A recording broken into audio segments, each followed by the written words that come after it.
All right. Welcome, everybody, to the next podcast of 13 Cards Subject Change. I know everybody's used to hearing Zach. Hey, it's my turn to intro this sucker. And all right, and we have me, of course, Leo Britton. I'm here, the guy with all the stuff. And then we got Zach, as always. And this week again, we have our friend Phil. How you doing, Phil? Pretty well. And Zach, make sure they know you're there, because... Yes, I know. I'm here. All right. I'm here. And do we want to do that first, or what do you want to do? Ladies and What's gentlemen, next? as we announced in our zero session and every podcast since, this is a fan-based podcast. We're willing to have anyone on at any time. I just wanted to make sure that everyone understood that. So today's first ever guest is going to be Mike from Florida. Mike is a member of the PWL on Facebook. Mike, are you there?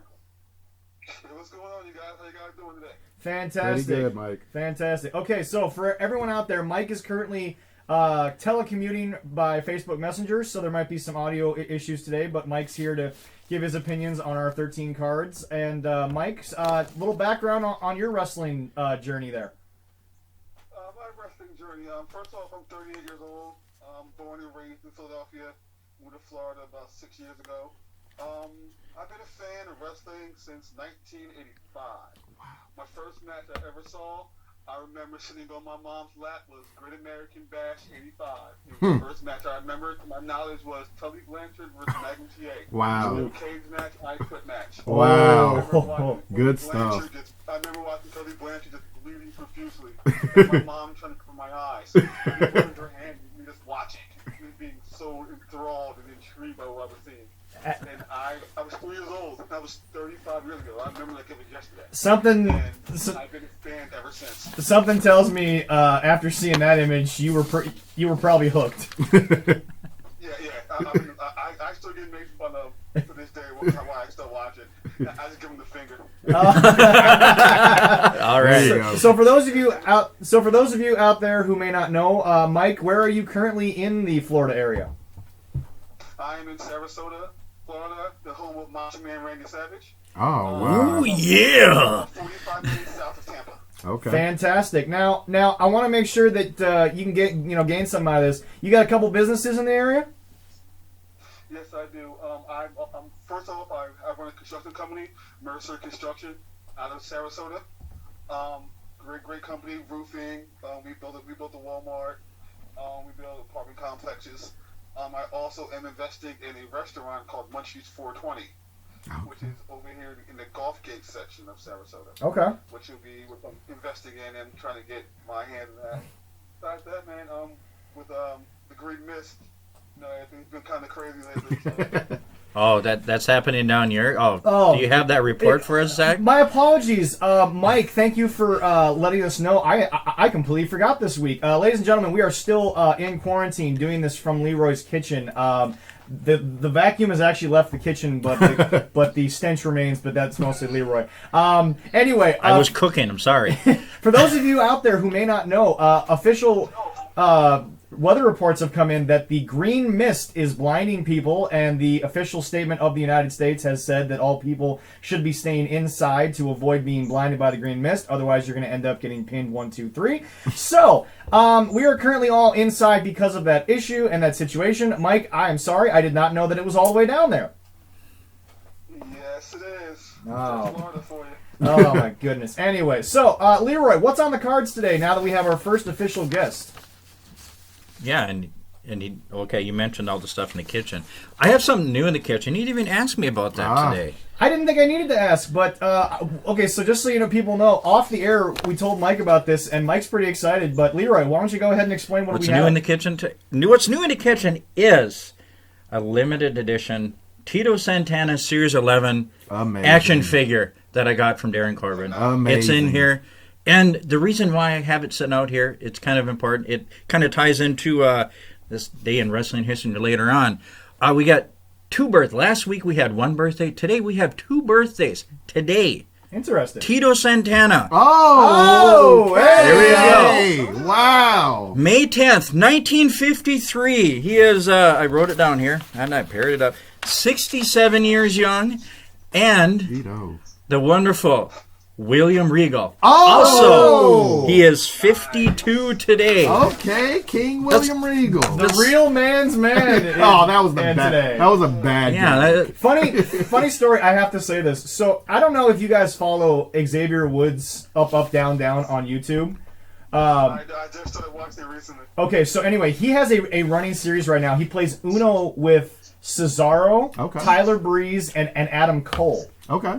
And so far they play up. So the way that they play is the first to 3 wins. Okay. Now the winner selects the loser who gets to have a punishment, and the Oh, other two Lord. get to select the song that they have to sing. Okay. And it's an entrance music challenge. Wow. Okay. So the last 2 weeks they've had punishments. Cesaro has lost both times, by the way. I just want to point Oh that my out. He's had to sing. This guy can't catch a break. No. So anyway, Mike, I don't know if you know this yet, but so he's sang 2 theme songs so far. He has sung A Real Man's Man, and he had to sing a somewhat famous former SmackDown Tag Team's theme song. I don't know if you guys know where I'm going with this, but he had to sing the theme song to Billy and Chuck. I knew it. That's the only thing I was thinking of when you said that. Oh my God. Ruthless aggression era right there. Oh my Oh, god. stop it. They were no. All right. Them and Rico, stop it. Yeah. I loved it. All right. Anyway, so Leroy, what do the cards have for our first official guest? All right. Well, I gave you a little sneak on this day in history. We're doing a recap on Raw and SmackDown, some ladder matches, talking about, of course, the next pay-per-view that's happening tonight. Talking about cash-ins, doing a little bit about some wrestlers, talking about Charlotte, and of course, I'm gonna give Zach a minute to talk about AEW, or we like to call it Spot Monkey Wrestling. Once And, again, AEW stands for All Elite Wrestling. On this podcast, if you follow it, it'll be known as Spot Monkey Wrestling. And I even have a sticker for it now, We have a sticker for it. Yes, we do. which is really funny, and It's an actual official sticker. I thank Darren for that. Yeah. It's a cool looking money. I don't know if that should be good enough for AEW. I I don't know, know. but hey, I don't know. Funny story. Funny story. I was talking to Mike off the air here. Mike actually thought that I'd be like a big fan of AEW's. I said the same thing when we first started talking. Yeah, no. And you said no. Exactly. Mike- You said no. Mike was pretty surprised, weren't you, Mike? Yeah, I was like, that's kind of right up your alley. You know? Yeah, no, I thought so too. It's indies. When you give me a brief explanation, I was like, I get it. We'll get to that in a little bit. What else we got there, Leroy? all right, let's see here. We got ACH. Little controversy about him and his time in WWE there. Talking about factions. Yeah, you know I can talk some days. Some managers, top decade wrestling matches of the decade, and then of course, like we were talking about earlier before we started going, the documentary coming out about the Undertaker. You know, Mark Calloway, not the Undertaker. Last ride. First episode premiered last night, and more following tonight after Money in the Bank. Can't wait to dive into that. So anyway, Mike, have you been keeping up with SmackDown and Raw since WrestleMania? Yes, I have. I actually watched this week's like an hour ago. I think I finally caught up on it. Okay, fantastic. So for those of you out there, the Green Mist caused WrestleMania to be a little bit different this year. It was the first WrestleMania too big for one night. It was held at the WWE Performance Center. They're still holding Raw and SmackDown there. So Mike, we kind of delved into this in the first episode. How have you been feeling about the sort of like atmosphere now that they're at the Performance Center? It's real different. I always think the fans make the show. Without fans there, it doesn't have the same feel. Like WrestleMania was really, really, really hard to watch because there was no fans there. And I appreciate what they're doing, still trying to give us some kind of sport to watch, considering like other networks are showing garbage like horse competition and video game and 2K. Like you should get some kind of live action sports to watch. Well, we're getting NASCAR back, but I'm not quite sure how many people care about that. Yeah, or if you want to stay up really late, Like I said, we're you getting can watch actual softball. sports to watch. or baseball from Korea. Oh yeah. South Korean baseball. That's exactly what you want to see at 2 in the morning. Oh yes. Exactly, Lord. right? Yeah. It's been good to see. Like, I'm happy with what we're getting. Without the fans, it's not going to be the same to me the live one. So, like, I can only like it, but so much. Fair enough. How do you think they've dealt with the stories since WrestleMania? Because I feel like it's been kind of... I mean, each show's kind of down to about 3 or 4 storylines right now that we kind of have to watch. Obviously, right now, a bunch of wrestlers have been laid off temporarily due to the green mist, and there's been some backstage people as well. We hit on that earlier on an earlier podcast. So far, any particular story from Raw or SmackDown that's like stood out that you think has benefited from this sort of different storytelling atmosphere? I would probably think, I would say that the McIntyre, Seth Rollins storyline, I kind of like where that's going.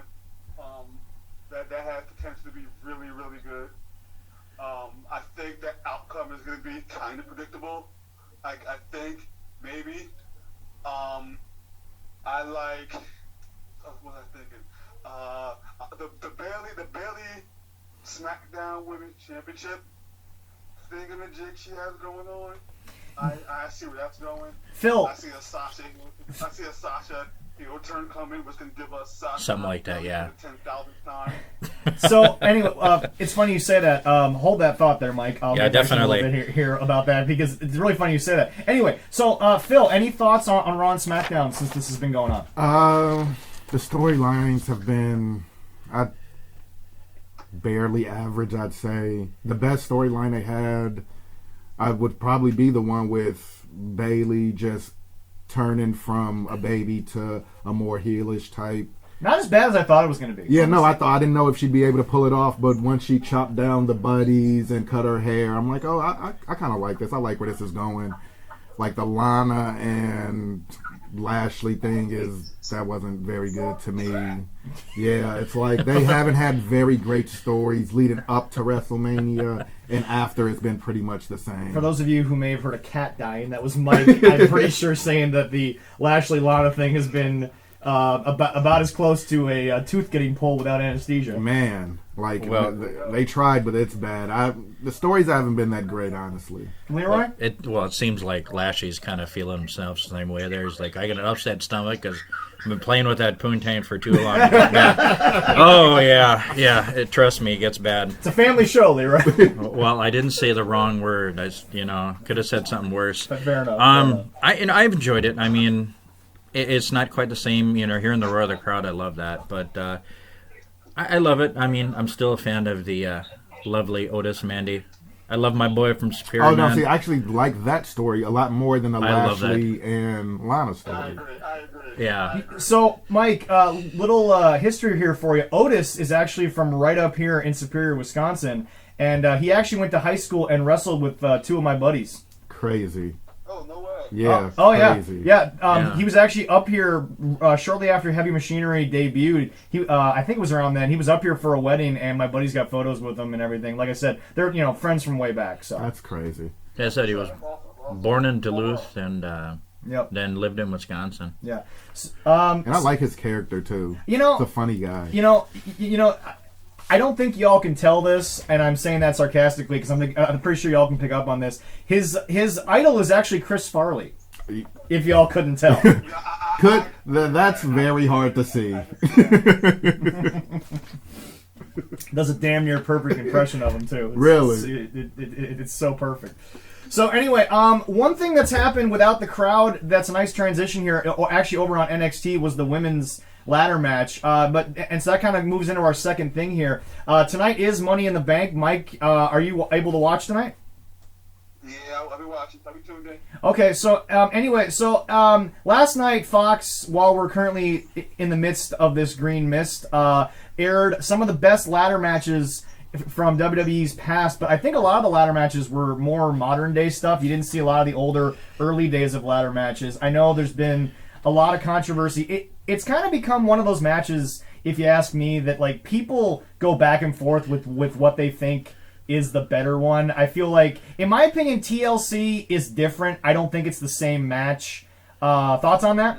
I think they try to make it into the same match, kind of. I agree. it's definitely not the same match. A ladder match is a ladder match. The TLC is, it's like all-encompassing things. Yeah, and when they're There's a lot more elements to it. Yes. yeah, when they're talking about class of matches, I mean they highlighted Michaels and Ramon. They never showed it. They showed a little bit bits and bars, but they were more into Call me crazy. the bigger ones. Call me crazy, but I mean, if you're watching Fox and you're just getting into wrestling because now SmackDown is obviously on Fox, would that not be something that would maybe catch? The greatest ladder match ever. Absolutely. Anything that involves Shawn Michaels should be the headline for anything. You're damn right it should. You're damn right. And well, they highlighted, Hardy's and Jeff jumping off every ladder, everything possible in there. I mean that's a good one to do there. Like Hooks, the younger crew and stuff like. I mean that was huge. And they've highlighted the Edge and Undertaker match. More TLC, but for that. But I that was thought just those matches were the TLC. They were matches. TLC Yeah. because remember that whole thing started with Edge kind of going off about. Now I don't remember if he specifically did this to the Taker, but he did it to someone when Edge was like at the peak on SmackDown. There, Mike, you might be able to remember who he was in a feud with, but he said we're gonna face off in a match that you've never been in and I've never lost. Wasn't that Cena? Was that Cena or Taker? I think that was Cena. I think that was Cena. Oh, okay. Oh, that was That was Taker. Taker? Cena. Oh, Cena. Okay, Okay. yeah, that was Cena. Okay. Yeah.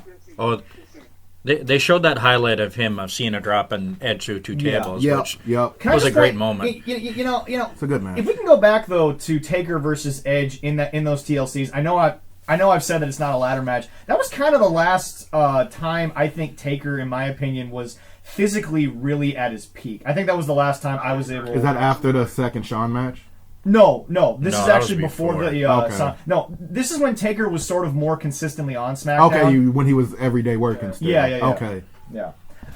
Anyway, so Mike, obviously, we've talked about it being the greatest. What stands out to you in terms of like ladder matches since that first one? Because obviously, I don't think anyone's going to sit here and deny when you've got Razor Ramon at his physical peak and you've got just Shawn Michaels in general. I mean, magic was going to happen regardless of what they did. Man.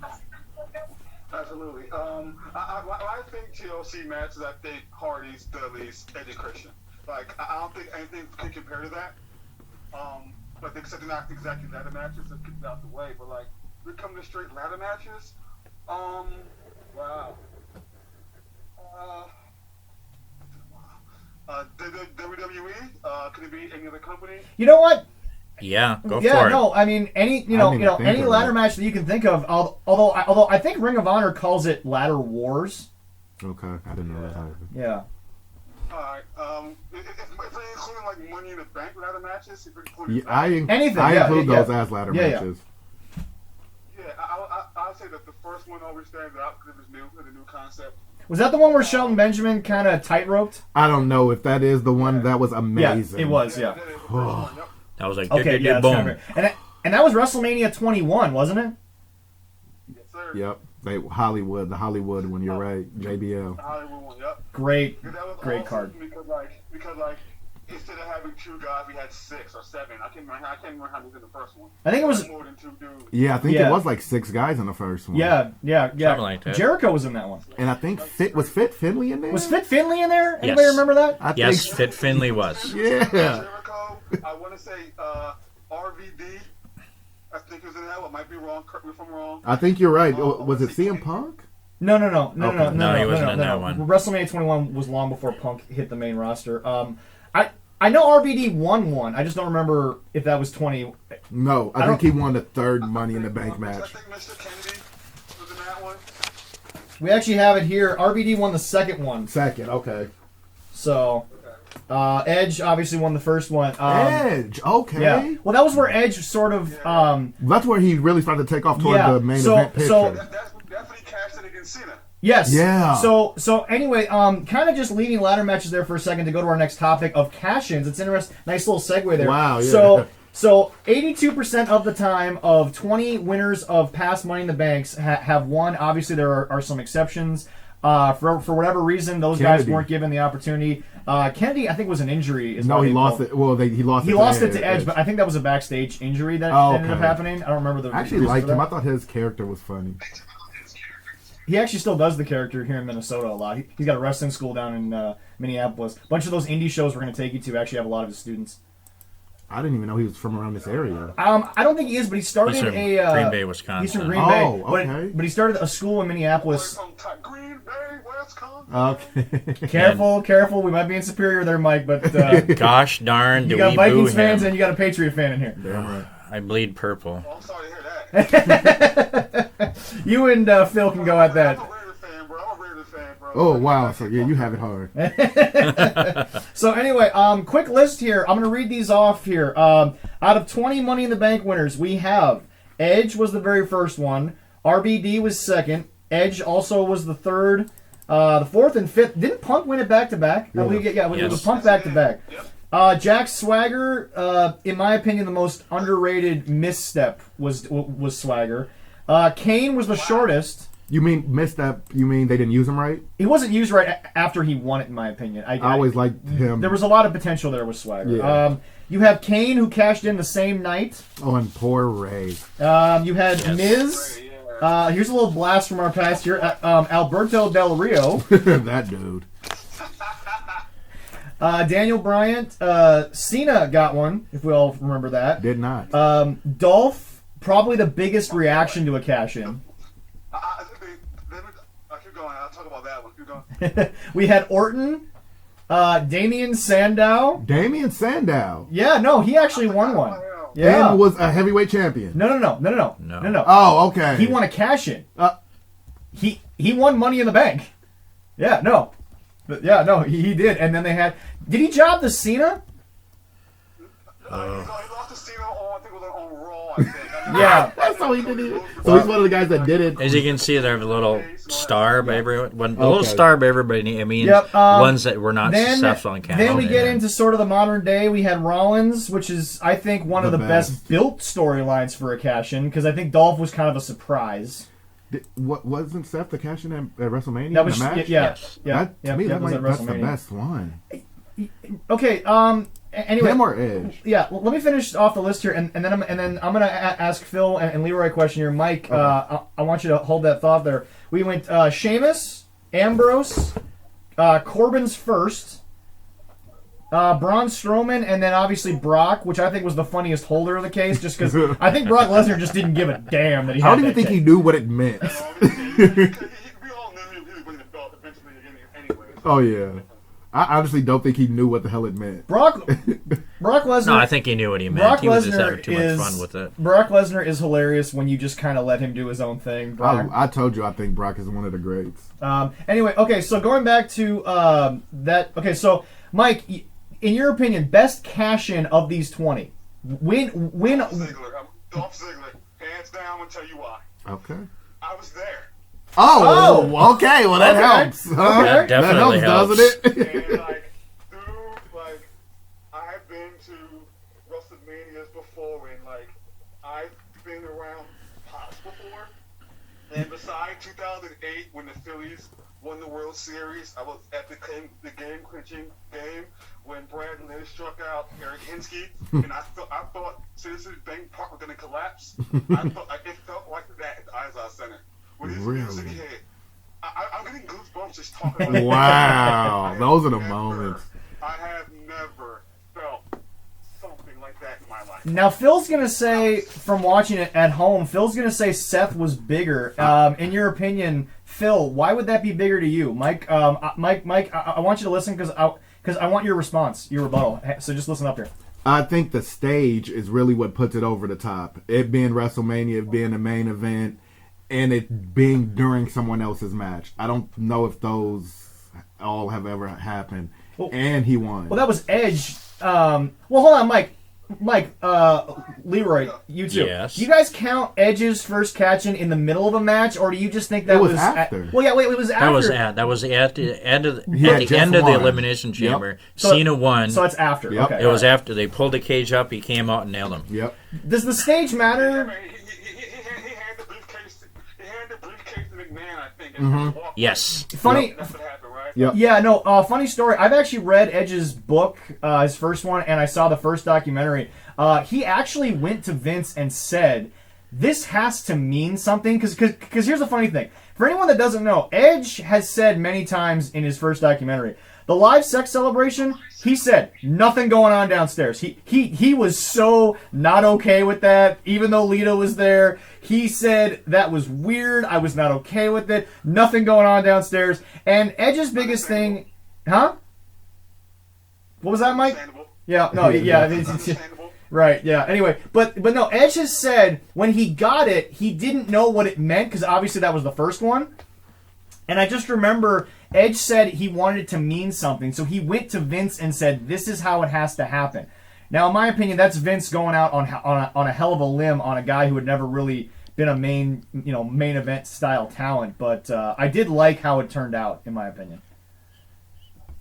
You talking about the Edge's first cash in? Yeah, Okay. yeah, that was Edge's. Anyway, so Mike, what cash in to you just did you not feel at all? I probably go like we don't bronze for squandered. Okay. I didn't even count that as a cash in. I don't think anybody can actually remember when the cash in was. It was what joke it was. Ron, yeah, I got Google, so I have it right here. Remember, it's a figment. It's a blur of my imagination. I don't remember what it was. Besides that, I'll probably say Sandow, because Sandow has potential. I think Sandow got better after the cash in. I think that's when he reached his peak when he was hanging with the Miz. But I think we all knew though. Yeah. We all knew it would be a failed cash in because he was not world champion material. To be honest, he really wasn't. So I mean, Agreed. this is a question for everybody else other than me, because my feeling is, sometimes you just have to bite the bullet and run with it. But we'll start with Leroy. We'll go to Mike, and then Phil. I want you to come in last on this. So do you think that necessarily Money in the Bank is something that should always be looked at as a main event style thing? Do you think that do you think that it should be used to push younger guys to a spotlight they're not ready for, or do you think we're able to maybe keep just main event guys in there? Leroy, why don't we start with you? Good question. Well, honestly, I mean, depending on who it is. I mean, if they're a younger star and they're getting a good push, then yeah, I say give it to them to see how well they can run with it. But some of them, but if you got somebody that's been a mid-card for a long time and you give them that chance, and you know what? Take a hold of it, grasp that, and go with it. So, that feedback from... I don't know. Mike?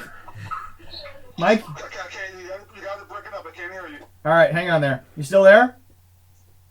Yeah, I hear you. Okay, cool. All right, so Leroy's thoughts on Money in the Bank. Okay, so to you, do you think Money in the Bank should be turned into a main event scene, or do you like that it's mostly made up of like guys that? I mean, let's be honest. We know there are some people in there that aren't going to win it. No. But I mean, do you think it should be reserved for guys who are money drawers, or do you like that it includes guys that are sort of on the mid card?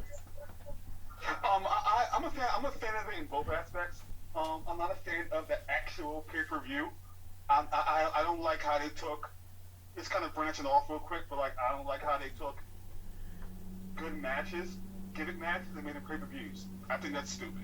I think Money in the Bank should be at one event, not an actual pay-per-view. But what you said with answering your question, it depends on, like Leroy said, on the guy, and if they're ready for the push. You're gonna need some lower card guys to make the match more entertaining.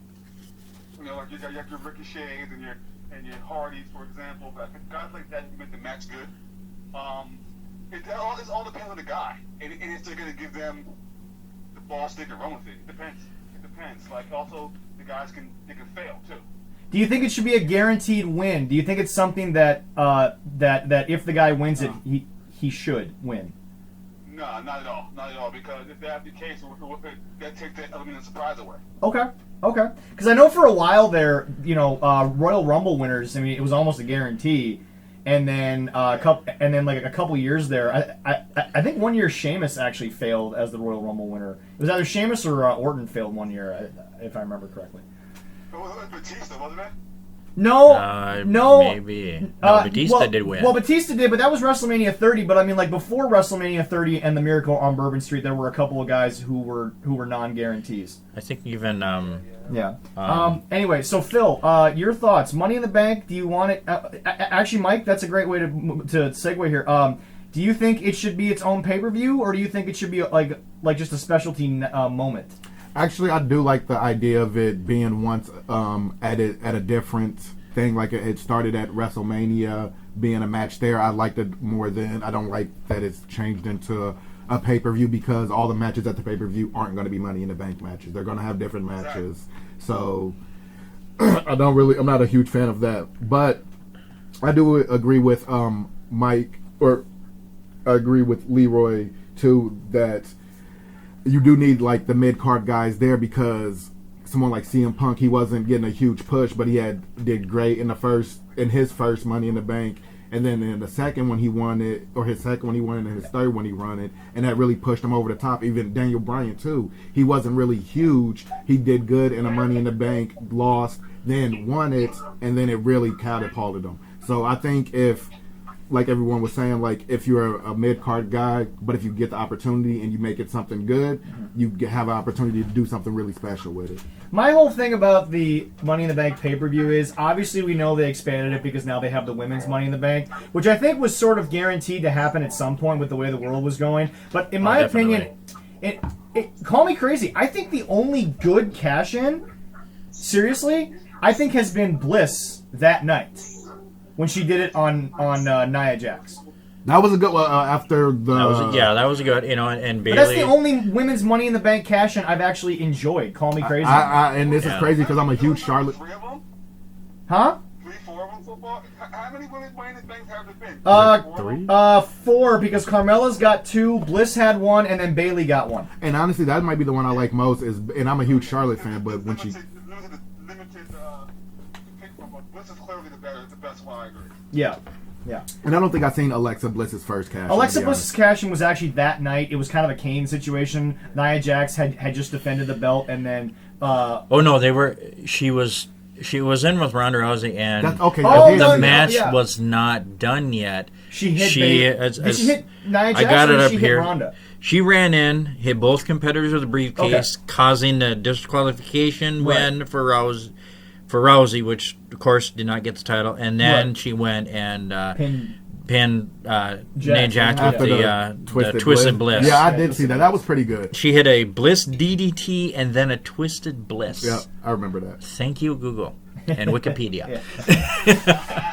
We are extremely well sourced here at 13 Cards. Well, it's good to have a computer sitting right in front of you. Yeah, it never hurts. But yeah, with women's, but with the men's, it took them every single one up till the 11th time John Cena, where he did not successfully cash it in. That's right. We had 10 in a row. And then Cena was the first unsuccessful. Boom. And then yeah, and then it went. They did 2. And then there was a miss, and then they did about 3, and then there was another miss with Baron, and the last 2 before Brock, it was Baron Corbin and Braun Strowman with the first no contest fail cash-in, which was really stupid. I don't even remember that cash-in. It was very stupid. I was not happy. That was a Hell in a Cell with Brock and Roman Reigns. They were in there, and he went in there, and was that a cash-in or an actual match? That was a match. Yeah, he cashed in during their match. He cashed in during. He said he was going to do it, and they had their Hell in a Cell match. He went in there. Well, that was the whole Paul Heyman would come out and tease it segment. Yeah, it was bad. Anyway, so obviously we know what Money in the Bank leads to. Phil and I are going to take a quick break here for the audience. Mike, you and Leroy were members of the PWL podcast recently, and you guys were talking about title reigns. And we're going to... Hey, that was a fun debate, but... We're going to... Oh, boy. So anyway, for those of you out here, this is going to be Leroy and Mike's kind of go here. I will jump in if I have to maybe get Mike... back on here for audio reasons. But anyway, so boys, quick question here. WWE title reigns are obviously a huge thing. The most, I believe, belongs to, I think it's Stone Cold, isn't it? Stone Cold's got 6 or 7. Hogan's got 5. WWE title rings? Yeah. John Cena has like 15. Well, okay. John Cena's the top. Well, okay, so Cena's the top there, but I mean, And Triple H has to be up there too. He's got at least 10. well, but Remember, we're not including the big gold belt. We're not including that. no world Yes. titles. Oh, no world World title. WWE titles. Okay, so Yeah. yeah, Cena's probably got like 7 of the world titles. Yeah, I think it's like Bigger Hogan. championship to you, Mike? World title or the WWE title? I will always be biased to the big gold belt.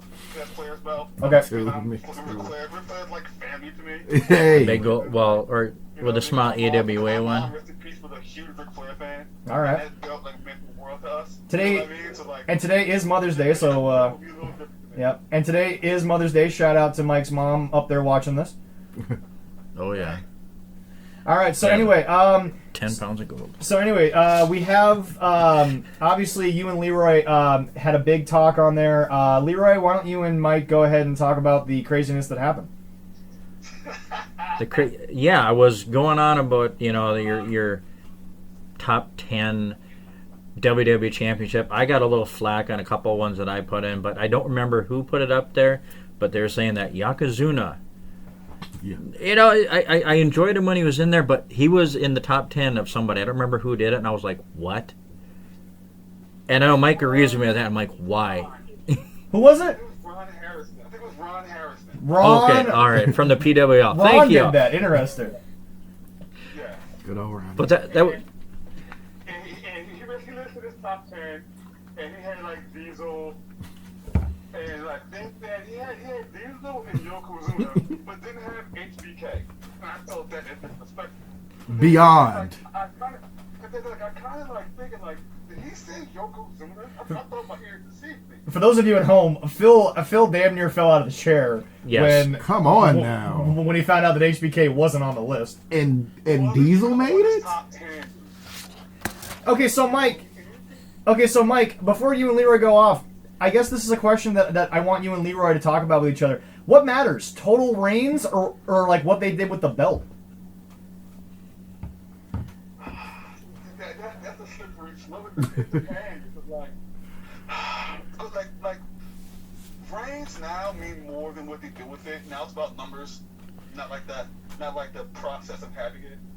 Oh no, yeah, no. Nowadays, no. I mean, when you had Ric Flair going around the whole country with that reign, and he's the best. I Because he mean, would scream it. they don't do that now. I mean, it's like boom, boom, boom. It goes around so much, it's crazy, and it's not as much fun. I mean, growing up, it's like some people don't like Hogan, but I'm used to seeing Hogan when I was a kid.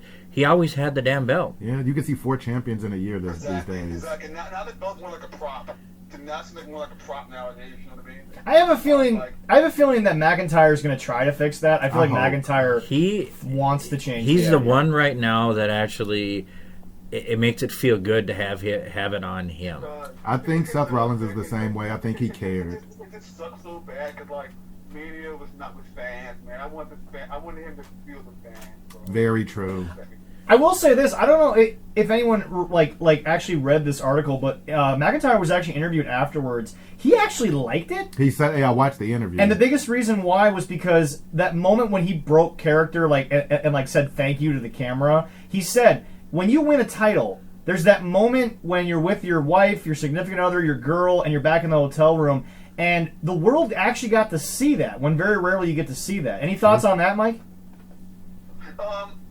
I see what you mean, but I'm buying. I'm not really buying it because let's be honest, like the fans, the feeling, like the roar of the crowd, that just need to live. It just makes it more special. I understand like it's in front of the world and all that stuff, but like the world of fans and getting those goosebumps and breathing for you, that has to be. That means a little more.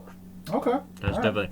Well, and It has to. 'Cause it could- I should ask you, Mike. I know Tony was talking about. Have you found any Yokozuna fan merchandise down there in Florida yet, or no? Oh, no, I have not. I have not, and I'm looking. So am I. If I find some, I will ship you some personally. Well, yeah. As I said there, my kids are just enthralled and excited about getting that. So it'd be great, That might be the great. I'm sure you can probably find somebody made something like a marker, like glitter or something. or a big robe or something, or like that big. Rice bowl. Yeah, something like that, or that whatever the heck those sumo wrestlers wear on their around their waist. I don't know exactly what that Pretty thing sure- is called. Akita? Yeah. Yeah. Okay. I wasn't sure. Well, hold on, Mike. You brought up what? Rice bowl? Is that what you said? The big right boy to have. Yeah, he used to throw it. Okay. Well, hey, man. You just said you're invested in a restaurant. Here's your opportunity, man. You might be able to get that Yokozuna rice bowl. How about no?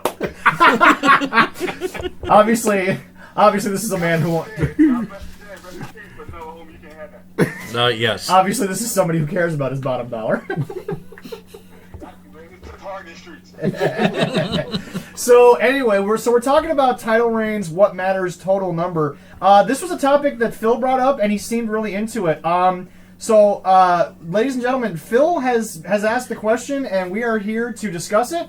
Charlotte, the daughter of the man that I believe many people believe to be the greatest of all time, Ric Flair, the man who holds 16 world titles. I believe he actually has like 21, but, Yes. but they don't count the Mid-South ones. Yep. No, they don't. You're right. That's right. He actually does have 21, but they don't count the Mid-South ones. Anyway, Phil has actually brought up not top 10 females of all time, because I feel like that'd be the easiest topic in the world, Yeah. just solely based on the fact she's got, 11 belts for crying out Come loud. on, man. Ridiculous Anyway, Phil, you want to maybe put her in top 10 wrestlers Yes. of all time. Why don't you go ahead and give us some of that? All right. We always talk about impact and what you've done and what you are continuing to do. I think she is, if not top 10, if not top 5, definitely top 10 for me. She is top 3 workers in the business, male or female, to me. Her matches are always, if not the card stealers, top 2 on the card. And she's inspiring. She's going to inspire millions of little girls to want to get up and do this. I mean, she's, to say the least, she's Ric Flair's daughter, and people are just going to call her Charlotte from now on. It's never going to be, it's never going to be your Ric Flair's daughter anymore. Well, interesting thought to me is obviously she's a hell of a worker. Mike, your thoughts on Charlotte being a top 10 wrestler? Wow. And no, I'm one of Charlotte's biggest fans. Like I said, like the Ric Flair thing. Like I said, my mom was the biggest Flair fan. Like the Flair, like the Horseman, that's like a fan of her. I hold that personal. Mm-hmm. And I love Charlotte. Like I think she's probably the most physically gifted woman that ever stepped in the square circle. Okay. She's physically the most gifted. It's like LeBron. Like LeBron's like the most physically gifted player. Agreed. Not Jordan. Okay. But top 10 of all time, I have to disagree. Okay. Because how long has she been in front of the camera? 5? Yeah, I would say maybe 5 years. She's had about 2 titles every year. Something like that. Yeah.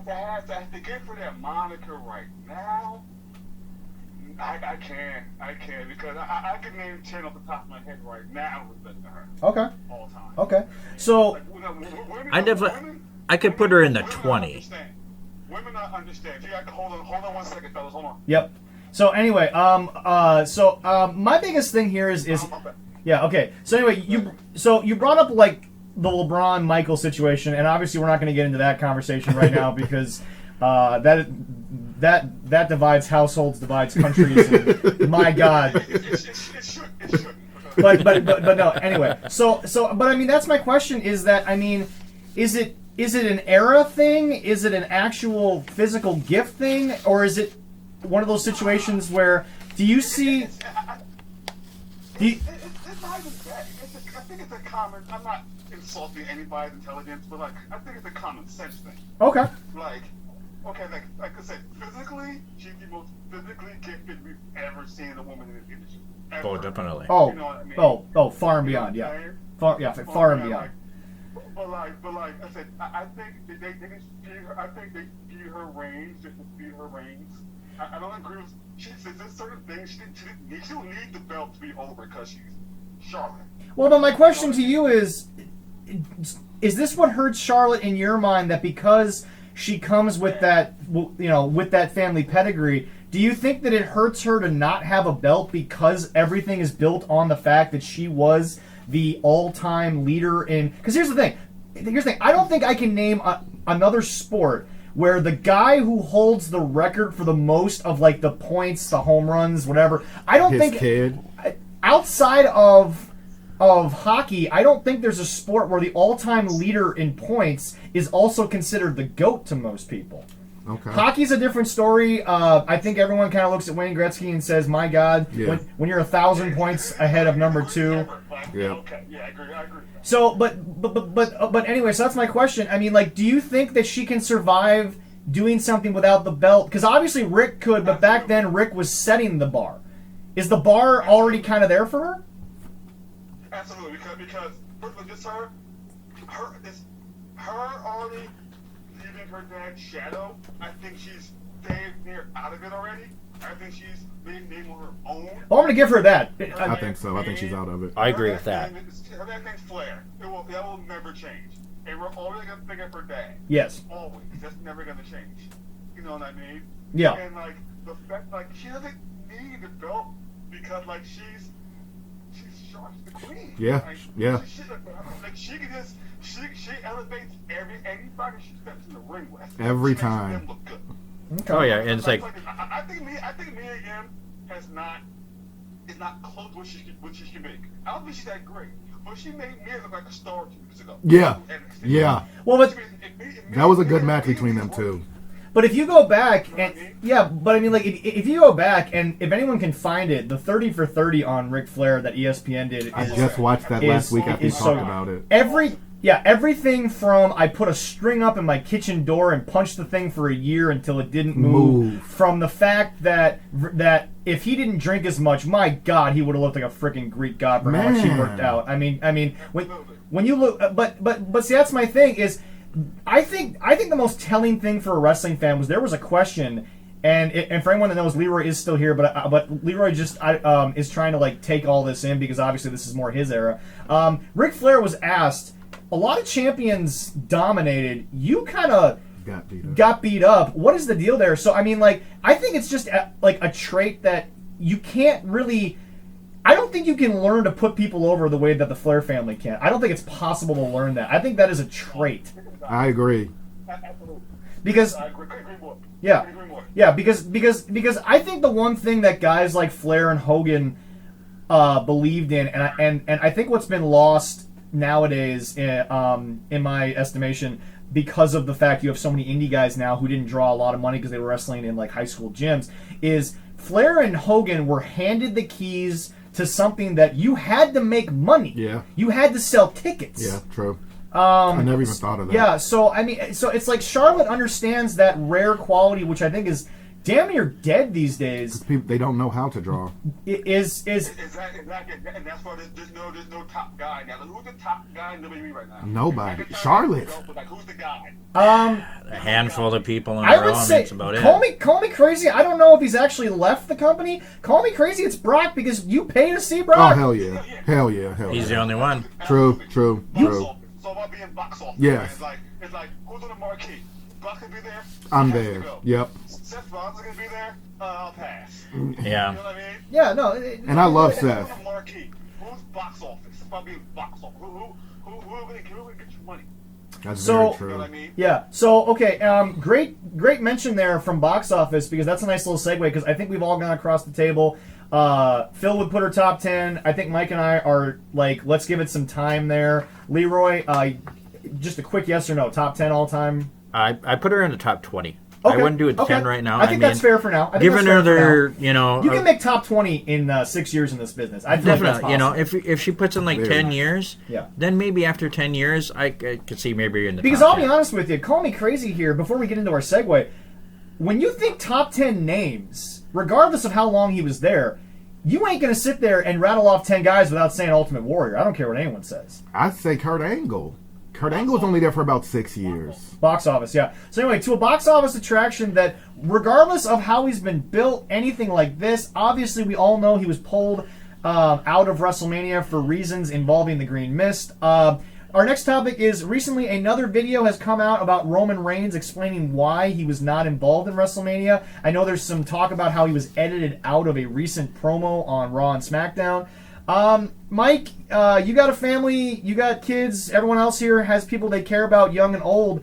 What do you think about him saying that, I got kids, I got a family, y'all don't know if I've got older people living with me in my family, because obviously the Samoan heritage is you kind of stick with your family a lot more. It's like, you've said for years to me you're not his biggest fan, but on a personal level, man to man, what do you think about how he's handling the current Miss situation?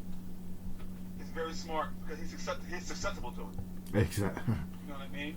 But with his cancer, you know what I mean? Like, he can't. And I understand. You know what I mean? I get it. Like, he has a family. He has a pregnant wife at home, having twins, I heard. You know what I mean? Yeah, he has 2 brand new, his health is the main. Without his health, he can't bring money to the family. He can't take care of his family without his health. And I think people are overreacting because I was actually recently on Eminem's Sports Talk. A buddy of mine has a sports podcast. I was recently on there and they asked me about Roman Reigns, and they said, "Do you think Roman Reigns has fallen out of favor, or do you think they're done with him?" And I'm like, I don't think they're done with him because of all the build they've done. And the other thing about it is that Vince. Look, Vince is a ruthless businessman. He'll cut your throat if you go after him and his family and his business. But Vince is smart enough to know that with this Miss situation, he can't come out looking like the bad guy that says, if you don't want to work because of the Miss, I'm not going to put you up. Call Vince crazy when it comes to wrestling. He's an entertainment guy. He's not a wrestling guy. We all know that. But it's just one of those things where it's like, call him crazy, but Vince is smart. He's not going to be that businessman that said, screw you, for not working. He's done great business with that family for 40 years. Go ahead. I'm sorry, go ahead. No, just that he's done great business with that family for 40 years. You don't build up that type of camaraderie and then just throw it away. I was about to say that. Yeah, I mean, he has a soft spot in the heart for that family. Can I just point this out? And okay, this is something that I want to say with Mike here, Phil here, and Leroy all listening. Can we stop with worrying about guys getting edited out of promo videos? For the love of God, it's pro wrestling. If you ain't there next week, if you ain't... People take it too serious. But man... At the end of the day, it's wrestling. We're a bunch of nerds, but wrestling. Exactly. But we're also smart. Come on. If you ain't going to be there next week... That serious? If you ain't going to be there next week, why would I want a promo about you anyway? That's my whole thing. If they're not building you legitimately, what's... Right, Look, if Roman Reigns is not coming back until maybe September, depending on when the Miz Don't build clears, a fake story. Why would you build a guy? I don't understand that. And then knowing the way wrestling is, it's going to change 2 weeks later anyway. Yeah. But yeah, no, it's like my opinion with Roman. I mean, I'm a father. I mean, I know Mike understands this too. I was like, you protect. I mean, I'm not worried about my health. And the way he said it, he's not worried about his health. He's worried about his family, his kid. I mean, my kids come number 1 when it comes to being sick or anything. I'm more worried about them getting sick than me. I can live. I can deal with it. And if I feel like crap and they feel like crap, I have to bulk up and I got to take care of my kids. And if something's going to do it where it's going to hurt my family and my kids, I'm staying the hell away from it. I'm not going to get even close. So I give props to Roman. He's doing what he needs to do to protect himself and his family, especially his family. I don't think, the fact that people have anything negative or disparaging to say about something like this is just crazy. We watched a man go through a cancer scare for the second time. Technically twice. Yeah, for the second time, and the compassion was there. Now that he's trying to protect himself in a situation like this, and people are disparaging him, it's crazy. Okay, this could be some of the same people that want to listen to our president about drinking Clorox and putting bleach into their bodies and ultraviolet lights up their butt because they think that's going to cure them of this. Can I just mist crap? Can I just say this? Okay, obviously, Mike, you were there for a lot of the conversations that the Pro Wrestling Lounge had. People were out there calling the whole cancer thing fake, and it's like, look. I know we live in a world where people are willing to do damn near anything on the internet to get views and stuff, But seriously, in 2018, where somebody gets offended because you say the wrong gender name on a friggin' piece of paper, WWE's going to have a cancer storyline? Come on now, dude. No. I understand. I see what you mean, but also, I'll never ever accuse somebody of lying about a health thing. Yeah. I get it, but like it's like this is not gonna go over well. I understand. I'm gonna get another flack for this. Like I understand, but like but would you really like? Would you really put it past Vince to do something like this? I really wouldn't. Well, Part of me, hold on now. Hold Part on of me now. agrees. Hold on now. You came back I don't know about disease. Okay, now hold on, Mike. Mike, you bring up a really great point that he wasn't gone that long, but here's the difference. When he had his bout the first time with leukemia, they pretty much put him through chemo. Yeah. Which is basically shooting radiation through your body. As someone who's had cancer and chemo was an option for me, my parents decided against it because the doctors were pretty much, hey, we got it all. We don't think he needs it. But the radiation people were like, let's get him started ASAP. My mom really kind of fought that. Here's the thing, though. Chemo used to be the only way, but if you look into it, this type of version, or at least this point in time, all you had to do was take a pill twice a day, and the pill kind of works like chemo. It attacks it specifically. So I mean, yes, I understand that when you think about how quickly he came back, you also have to remember, though. I mean, we've all gone to the gym a little bit. We all know what it takes to become physical freaks. I mean, he looked like he hadn't done much in a while. No, so he I mean, depleted. so I mean, if they were faking it, he definitely looked like he lost probably a good 30 pounds of muscle. He was depleted. So. I understand. I see what you mean. And I see what you mean. and again, That makes sense. yeah, and again, look, Vince McMahon, ruthless businessman, he knows what he does, and he's always in control no matter who owns his TV rights. Here's the deal. Vince McMahon, as I've said and defended 1,000 times, he's still a businessman. Mike, you're a businessman. You're not going to do anything. Look, whether or not you agree with the world and its views on things, whether or not you are as sensitive as some of the people who may, be your clients, you still have to sometimes bite your tongue. Do you not? Yeah, absolutely. Of course. Because it's hard for me to do. Oh, yeah, no. Well, okay, if it's hard for Mike Mercer, ladies and gentlemen, imagine what that is like for a man who has basically never lost a lawsuit, has basically gone to Congress and said, F you. I mean, for a guy who's got grapefruits down there, I mean, I love there's that no term. way that Vince... Yeah, but he's awesome. Vince McMahon's also the single biggest hypocrite in the world. Of course. I'm going to tell you why. Because this is the same dude who was blackballed Hulk Hogan and kicked him out the Hall of Fame or wherever that was for saying racially insensitive comments on camera. But it's the same dude in 2003 who said the N-word in front of John Cena outside on the backstage promo. That was cool. But he thought we forgot about that. Okay, you know what? It's Yeah, I interesting. agree. It's interesting because I have a question here. Okay, so you obviously have your feelings about the hypocrite thing. I'm not defending Vince, but what I'm asking you is this.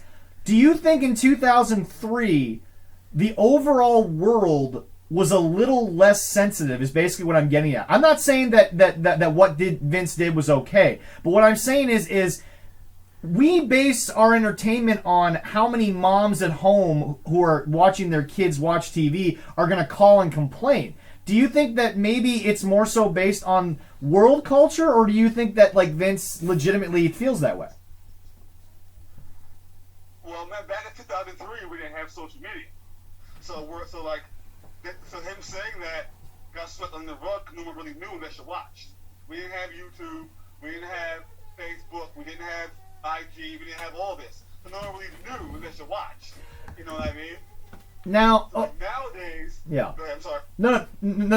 I was just going to transition. Okay, but now my question to you is, if you've got an employee who does something stupid, but it's not to the level that you quote unquote should fire him, or like you said, it's hard for you to bite your tongue, and you're going to sit there and you're going to bite your tongue a little bit, but you know, if an employee did something that, you would have to distance yourself for like a little bit until the heat died down, would you react the same way, or is it you're just cutting ties? Like, it depends what they do. Okay. It depends if it's going to cost me money. Yes. Okay. But I feel like if it's going to cost me money, if it's going to take food out my son's mouth and ruin my way of life, then he got to go, and I will find somebody else. Okay. And I think that Anybody replaceable. And I think that was kind of the same way Vince looked at it. CM Punk said, "You're a spoke on the wheel.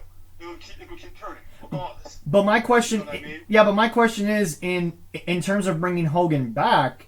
I mean, do you think a guy like Hulk Hogan in football, no one cares. But I mean, Hulk Hogan in wrestling, is that an exception, or do you think that was just Vince being Vince?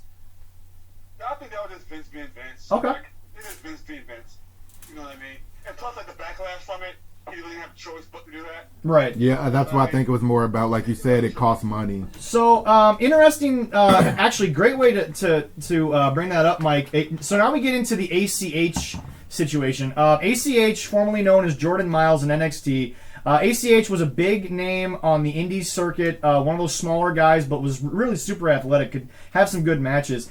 Mike, you've kind of followed this very sparingly, but to sort of give a quick recap for you and all the listeners out there, ACH was renamed Jordan Miles when he got to NXT, and NXT announced that the entire NXT roster, Leroy is duct taping our sound equipment here, so we're going to have that be in the background there. But so Jordan Miles was given a T-shirt, okay, Mike? And everyone in NXT got a T-shirt, and he claimed that his T-shirt...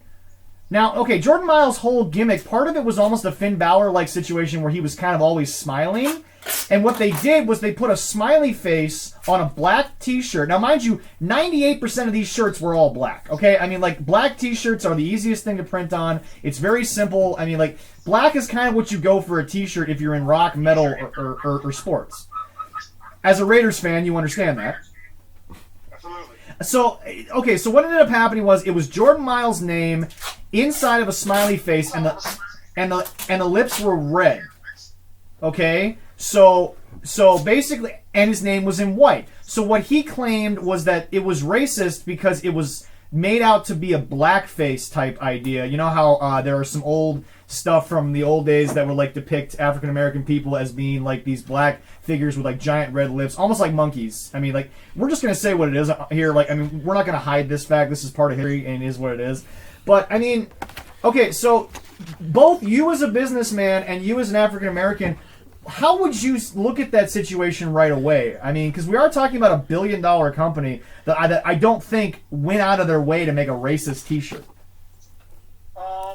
I honestly, first off, I didn't know he had a shirt to begin with. So like, and the doesn't be being real good. He was with the company very long after this happened. Yeah. He was with the company 2 months after the situation happened. Yeah. That I know of, the performer is supposed to, they can sign off on the shirt saying yes, they do have some kind of input. For God's sakes, your boss is Triple H. I mean, I feel like if you're in NXT more so than the main roster nowadays because he's not on TV all the time. Very approachable. Oh yeah, It seems that way. so Like you're hungry. I don't like this very. You're poor. I don't like this very much. Exactly. Like, hey, man, I'm not feeling the shirt. I understand. If he broke down like why he didn't like it, I'm sure Jordan Miles, ACH, whatever. I'm sure he saw the shirt first. Yes. Design first. yes. Then you have to because your name's going on. Well, no. You know what I mean? Well, no. Actually, from the story that I remember reading and a bunch of confirmed stories is they just kind of quickly shot out some T-shirt ideas. So everyone in NXT just got a quick small. Okay, so if you're like Johnny Gargano, Ricochet, who I've got the shirt on today, or if you're Tommaso Ciampa and you're a top flight guy, yeah, your shirt's going to be bigger, bolder, because that's what they want to sell on the road. But these were just fun little things that they gave everyone down in NXT. So, I mean, it was more of a mass production as it was, we're going to sit down and we're going to analyze all your characters. So, like, my biggest thing here is, and I'll kick it over to Phil here. Phil, now, have you seen the design of the T-shirt? I did. I looked it up. Okay, so here's my question. I'm not going to delve in just yet on how you react, but, like, what would your reaction be right away if you saw that? I mean, like, are you immediately going to seeing the shirt? Yes. I thought it was a corny shirt more than anything else. Okay. I had to look up to understand what he was essentially mad about. So okay, Mike, over to you here. When I brought up blackface, we all know that sort of as white people putting black stuff on their faces. But when I bring up the figurine, is that something that like you know right off the hand, or do you have to like look that up? Do you think? I know exactly what it is. Okay. So yeah, all right. So I mean, obviously, this is something that like you would understand, but I mean, like, okay, again, as a businessman, are you? I mean, like, when you're trying to make money, when you're trying to put food on the table, and yes, Vince is a billionaire, but he's still trying to make money. Do you really think that an employee in the T-shirt department deliberately sat there and said, "I'm going to make a racist T-shirt," especially when there are other African American people in NXT? Not at all. I think he overreacted. And like I said, I find it very hard to believe that they didn't show him this first. I find it very hard to believe he didn't know. And he had the sign off on. I find it hard to believe he didn't know. Like, okay, you can't okay something, then be mad about it. You know, that's a hypocrite. And going back, say, okay, I'm fine with that. Then like I understand, like sometimes like it hits you late. Oh my God, that's kind of offensive. Yeah, it happens sometimes. We all lose track of thought sometimes. It happens. Mm-hmm. Yeah. You know what I mean? Yeah. But like I find it very, very, very hard to believe that he did not know first and he signed off on it. And obviously, off the get go. Yeah. If it's offended you or not, it should not take you 20, 30, 40 days to notice how you're offended by something. You know if something offends you by 2 seconds into it. And to be 100% fair, we're not sitting here claiming to know how Jordan Miles ACH felt about it. We're not here to talk about what really happened. We're giving our perspective. We're giving our perspective, but I mean, like, ladies and gentlemen, I've got two, black gentlemen here who are basically saying that you shouldn't have jumped straight to Twitter. You should have gone to your bosses. That's never an answer. Like, especially in something that, if we're talking race, we're talking things that have magnitude on how you feel on a daily basis. It's never going to be a right time for social media. Go to the person that you feel like is doing this, approach them head on, and say how you're feeling. Because once you go through that channel, it's not going to come out properly, and everyone's going to have a chance to dissect it. And to play off what you said, Mike, is anyone going to sit here, based on all the information that we've seen and that we've heard over the years, are we going to act like Triple H wasn't going to be someone that he could have gone to? I mean, the guy invented NXT. Exactly. He seems so damn approachable. Yeah, that's what I think. You know what I mean? Like he loves NXT like his baby, like his fourth child. Yeah. It's Definitely. I mean, yeah. You know what I mean? And like a lot of those guys he signed personally. I'm sure he could have approached Triple H and said something. And he didn't. He knew. And he's one of the reason a bitch. Sorry for my language. I think he was looking for your reason. Because he was unhappy. Okay. I think it had something else to do besides the t-shirt. Do you think, because Marcus actually brought this up in the lounge, Marcus Gold, do you think maybe there's an underlying maybe mental health issue that like maybe he doesn't want to talk about? Because again, he flew off the handle. And now he's on the internet apologizing. Yeah. Yes. Antonio Brown style. Yes. This to be fair. Let's just say Antonio Brown's on the main roster. This is the indie NXT version of Antonio Brown, ladies and gentlemen. Without the success. Yeah, without the hype. Antonio Brown screwed us over last year. Just story another day. But I understand. I get it. Hey, I'm a Patriots fan. He did the same to me. You got a game out of him, though. Yeah, broke my heart to watch how good he was. And as a Vikings fan, I sat back and I chuckled. So I thank bet, God yeah. we don't have him. Not. I would have unbought this jersey. Oh, damn! I'm sorry, man. I'm sorry. To be fair, I mean, I think if I can delve into football for a second for you there, Mike, I think Hard Knocks showed that you guys are really building one hell of a team. Your trade may have been looked at outside of, say, analytically. Are you talking about the Khalil Mack trade? Khalil Mack trade. It ended up being very smart. It ended up being really good for you guys. You guys got some star caliber players out of that thing. And really messed us up because it put him in the Viking position. At the end of the day, I know who we are. Yep. We're the damn Raiders. They haven't changed. We have all the good players you want. They get on that field and show something. Because to me, we're still the damn Raiders. Okay.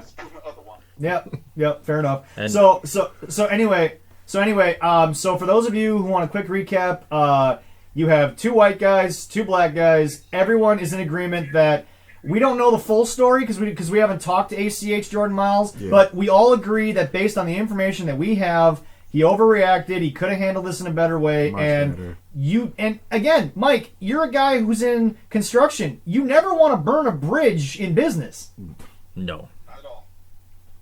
because Not at all. Not at all, man. And I work with a lot of. I've hired a lot of Hispanics, and I have white guys who work with me. If they came out and said, "Yo, this bothers me," I'm extremely approachable. I'm the same dude you guys see the post on the lounge, you talking to me. I'm the same dude. yeah, I'm like 24 hours a day, and I'm extremely approachable. mm-hmm. You know what I mean? yeah. And like, if something bothers you, talk to me. Yeah. We can handle it. You know what I mean? If you want to quit, I'll try to get you to stay. But we're also not going to beg you to stay, because at the end of the day, you have to do what's best for you. If what's best for you is to leave, I wish you the best. But at the end of the day, I still got to make this money. I got people who depend on me. And that was kind of my whole You know what I mean? yeah, and that was kind of my whole segue is like, you know, like you said, everyone's replaceable, especially when we're talking about an NXT superstar, and of course somebody who really didn't have a lot of TV time at the time. I seen there. him in one match Yeah, versus Adam Cole. yeah, and yeah, so And I didn't even know who he was. yeah, and Leroy had absolutely no clue. Thank you. So, but yeah, no. So anyway, so again, for anyone out there, I think the people that are currently on this show, on this topic, we all agree that you know what, I'm gonna quote one of my favorite coaches, and he's done a great job with them Sun Devils over in Arizona State. Herm Edwards, don't hit send. Yeah, don't hit. Yeah, Type it out. No. Type it out. Type it out. Now he's backtracking. Now he's backtracking because those indie checks ain't like the NXT checks.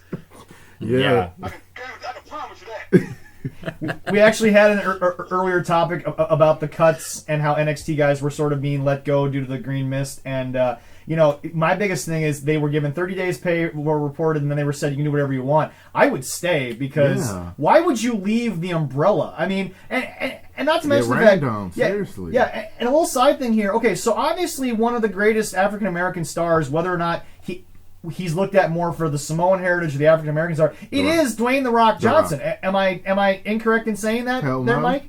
You are 100% correct. I agree with you 100%. Okay. 100%. Okay, so let me ask you: if you're looking up to someone, whether it's me and Leroy looking up to a white person, black person, whatever, same to you guys. If you're looking up to someone who has made it in your industry, especially where black people have had to make it in this industry, if you look at a guy who's not just at the top, but I don't even care if you like his movies, the dude's making $100 million a year. You can't say no to $100 million a year. I'm sorry, there's no freaking way that's happening. How can you not like his movies? But it's like if that guy says, my daughter is not going to the Indies, my daughter is not going anywhere else to learn how to do what I do. I mean, like, does that alone not like sway your opinion? Yeah, it would, because it's like you said, it's umbrella. It's the number one, like, regardless of what anyone thinks about it, WWE is the number one company in the world. In the world. It is. Oh yeah. In the world, like, I'm not a New Japan fan. I don't watch it because I think it's boring. Agreed. New Japan's good. They don't have the guys that I like anymore. Okay. WWE is number one. Yeah. Suck it up. Yeah. Well, I think that's a great way to end that. And actually, you brought up something great because we go into a different company. Ladies and gentlemen, once again, we are only, I would say, a few shows away. And Mike, I'm sure you'll tune in for that. We're only a couple of weeks away, a couple of shows away from my AEW or Spot Monkey Wrestling, SPW as I will be referring to them. My recap of their first season and their first couple of months on television. They're almost up to a year. Don't worry, I will spam it on Facebook in the lounge. Like, okay, you all have to listen to this because you're gonna love it, and I gotta limit his time on it. Yeah, He's gonna have a time limit. I'm gonna tell him you need to shut up. I gotta go into more stuff. I will say this: they've gotten better, but here's a little preview since we're previewing the last ride later on. Here's a little preview. You do not stand up at a giant hotel in Vegas, the freaking entertainment capital of the damn world, basically, outside of maybe New York and LA. You don't stand up outside at a huge press conference and say, if not us, who? If not now, when? And then you come out and you basically shit on 3.5 months of television. I'm sorry. I will call your butts out for that every goddamn time. I've probably watched 3 AEW shows, man. So anyway, so there's that. So anyway, Glad I don't have cable. Yeah. Spot Monkey Wrestling is actually bringing back something that we wanted to cover a little bit. Factions, and there are not that many of them on television anymore. And NXT has teased a couple. WWE doesn't seem to really have a bunch right now outside of. I don't even know if you can call Selena Vega's thing a faction. Well, I don't even know if you call Seth Rollins' thing a faction. Say what? Go ahead, Mike. They don't have a name. Yeah. Those 3 guys don't have a name. Yeah. You know what I mean? They're just 3 dudes. Yeah. Hispanics and a white dude. and a gorgeous Hispanic woman. My weakness. Whole different story, though. Gorgeous women are my weakness. Mike, doesn't matter. I love you to death, bro. I do. I've known you for a number of years. You ain't about to take on her husband, so. Alistair Black? Facts. Damn right. He's a beast. I like him. You want to talk about somebody who is up there with, he can actually knock your lights out. I mean, again, predetermined sport we're talking about, but that man can punch your lights out in a heartbeat. That man is dangerous. I'm sure he can. I'm a $160. That does not exclude the fact that his wife is gorgeous. Yeah. Yep. That is a lucky man, ladies and gentlemen. I mean, yeah, I know. Good. Talking about faction, I mean, How much you drinking? yeah. I just want to point out, we are talking, Seth Rollins' faction was brought up. I just want to point something out. He's a great performer, but Buddy Murphy, how you let Alexa Bliss go, I don't know, bro. They're not together. Yeah, no, they're not anymore. Well, he lost. I don't know. Well, speaking of faction, I mean, Yeah. honestly, what I grew up on, one of the greatest that helped go any ones that happened recently, the Four Horsemen. The greatest. I mean, the greatest group ever to be formed was, of course, with Ric Flair. I mean, I think that's the biggest thing that helped. Now, when we say Horseman, which incarnation are we talking? Are you the original? The original, the very first Okay. one. No. Hands down. Look, okay, look. I was going to ask this question to you 3 guys, and I'm going to, but okay, so we're talking about the first version of the Four Horsemen, but obviously there was another few versions of the Horsemen that were used to enhance talent. But call me crazy, I think because the Four Horsemen were so entrenched with those 4 gentlemen, I think that if you're talking greatest faction of all time, I think the best faction that was used to make the story better, call me crazy, I think it was Evolution. I don't think they're the greatest faction, though. The Four Horsemen are obviously the greatest collection of.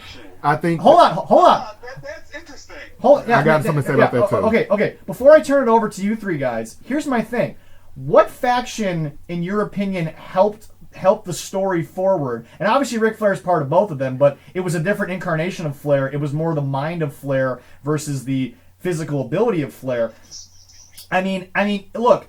Obviously, the Horsemen got together and were all at the top when they were together. Evolution, you haven't seen Evolution's cap, I think, until now, because you've got 4 Hall of Famers, you've got, what is it, like 50 world titles? 50 goddamn world titles. I see where you're going with it. So It was 4. That's what it was for. It was the build younger star, and it did. That's what the Horsemen did. They built individual. Now, see, when I came the newer versions of the Horsemen. Okay. Okay. because it was Barry Windham. Barry Windham, yep. was in there when I started watching the Horsemen. It wasn't Orrin anymore. But here's my question. Here's my question. Did the Horsemen's, I'm just going to say, development camp, did they put out anyone to the caliber of Orton and Batista? Because, I mean, regardless of if you want to say they were Triple H's boys, those guys, I think, made pretty good careers for themselves. They were great. They both great. I love them both. I agree. Like, they didn't put out anybody No. like, at that caliber. No. The only one that you could maybe even get, Chris Benoit. He'd be the only one. Yeah. And he was way later with the late Horsemen. Yeah. Yeah, I think one of the last times they actually brought him out, I think he was part of that. Yeah, I like mention that guy's name, but yeah, that Chris guy. Yeah. But I can't, Yeah. like...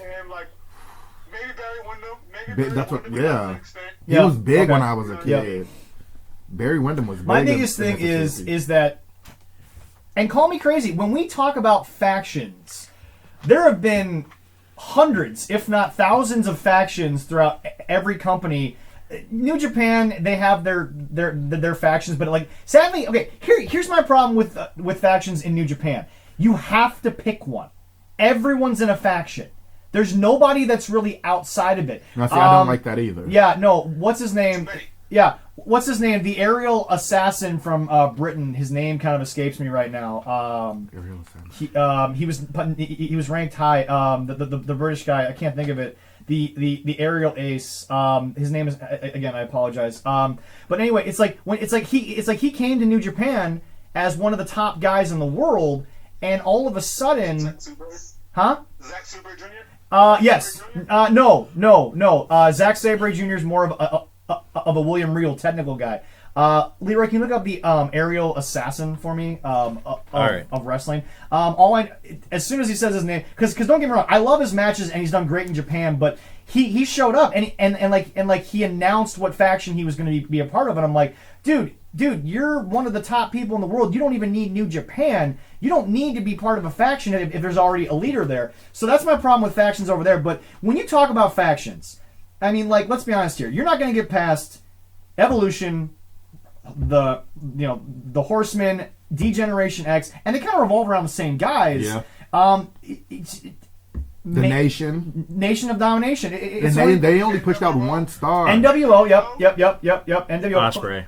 Will Ospreay, yes. Oh, yeah, okay. That's who it is. Love his matches.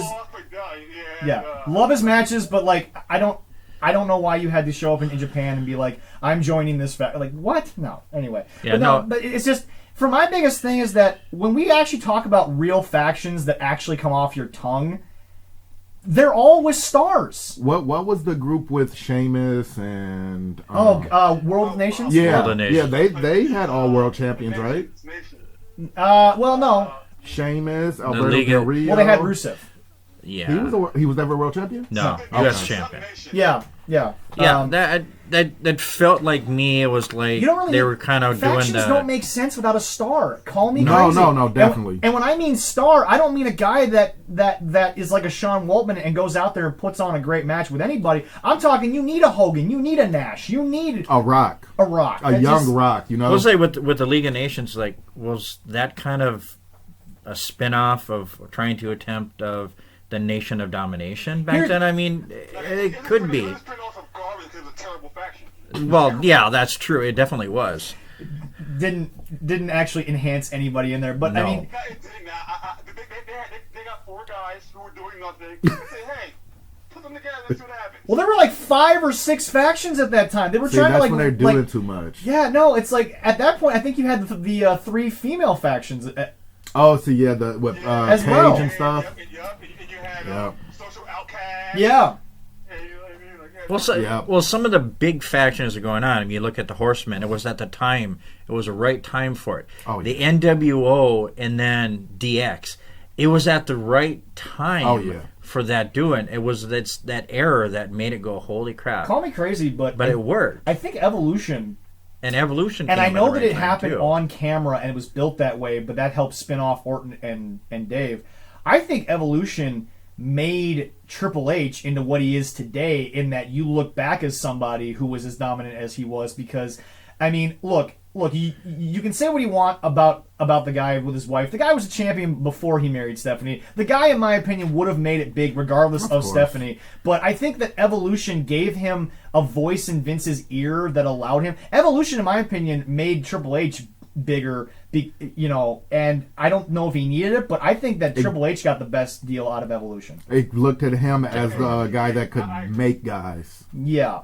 Well, But- if you want to know a little bit more about how Stephanie and Triple H has watched that last special they had about him and Mick Foley. Yeah, they weren't even that was, together. That, No, they during weren't that time. That's together, crazy. and that was very interesting to watch. Watch Thy Kingdom Come, Triple H's documentary, because Triple H said the only reason he and Stephanie really got together was because they ended up just working together all day. I mean, that's what happened. That's how they all get together. That's so crazy. And then But they it just so happens had been the boss's daughter. Exactly. That's the smartest man Just- in America. I'll say this though. I don't think anyone's ever going to sit there and say that that's not about the most genuine thing. No, he loves that lady. Oh yeah, no, it's Oh. Yeah, you love that woman. I agree. Yeah. Going back 20 years ago, that man was like, I get it. Like,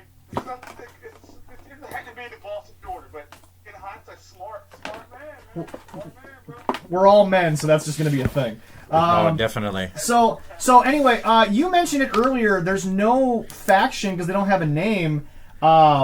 Managers and valets, where are they? Selena Vega, kind of the only one that I really look at these days as being, needed. I guess more so because she has English. Because obviously Andrade is more from Mexico, so I mean he doesn't have the best English. I think Shinsuke needs somebody like that more so than Sammy. But like me, as you're going about me, I grew up in that. I was looking up some research on some of the podcasts, and they had top 10, factions, this and that or whatever. But the top manager in the world, according to the PWI, it stopped in '99.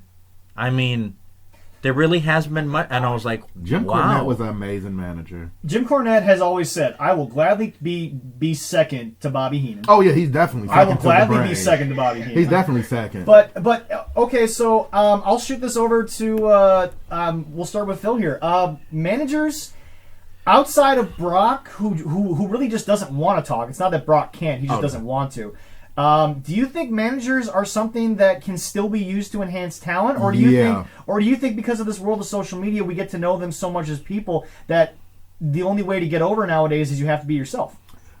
No, I don't. I think you do need a character, and I think the best characters are driven from yourself. So take a part of yourself, enhance it, and put that in the camera. That's what I believe. But managers, I believe they are essential because we have a lot of wrestlers that can't talk. And if you have a good manager, they can negate that.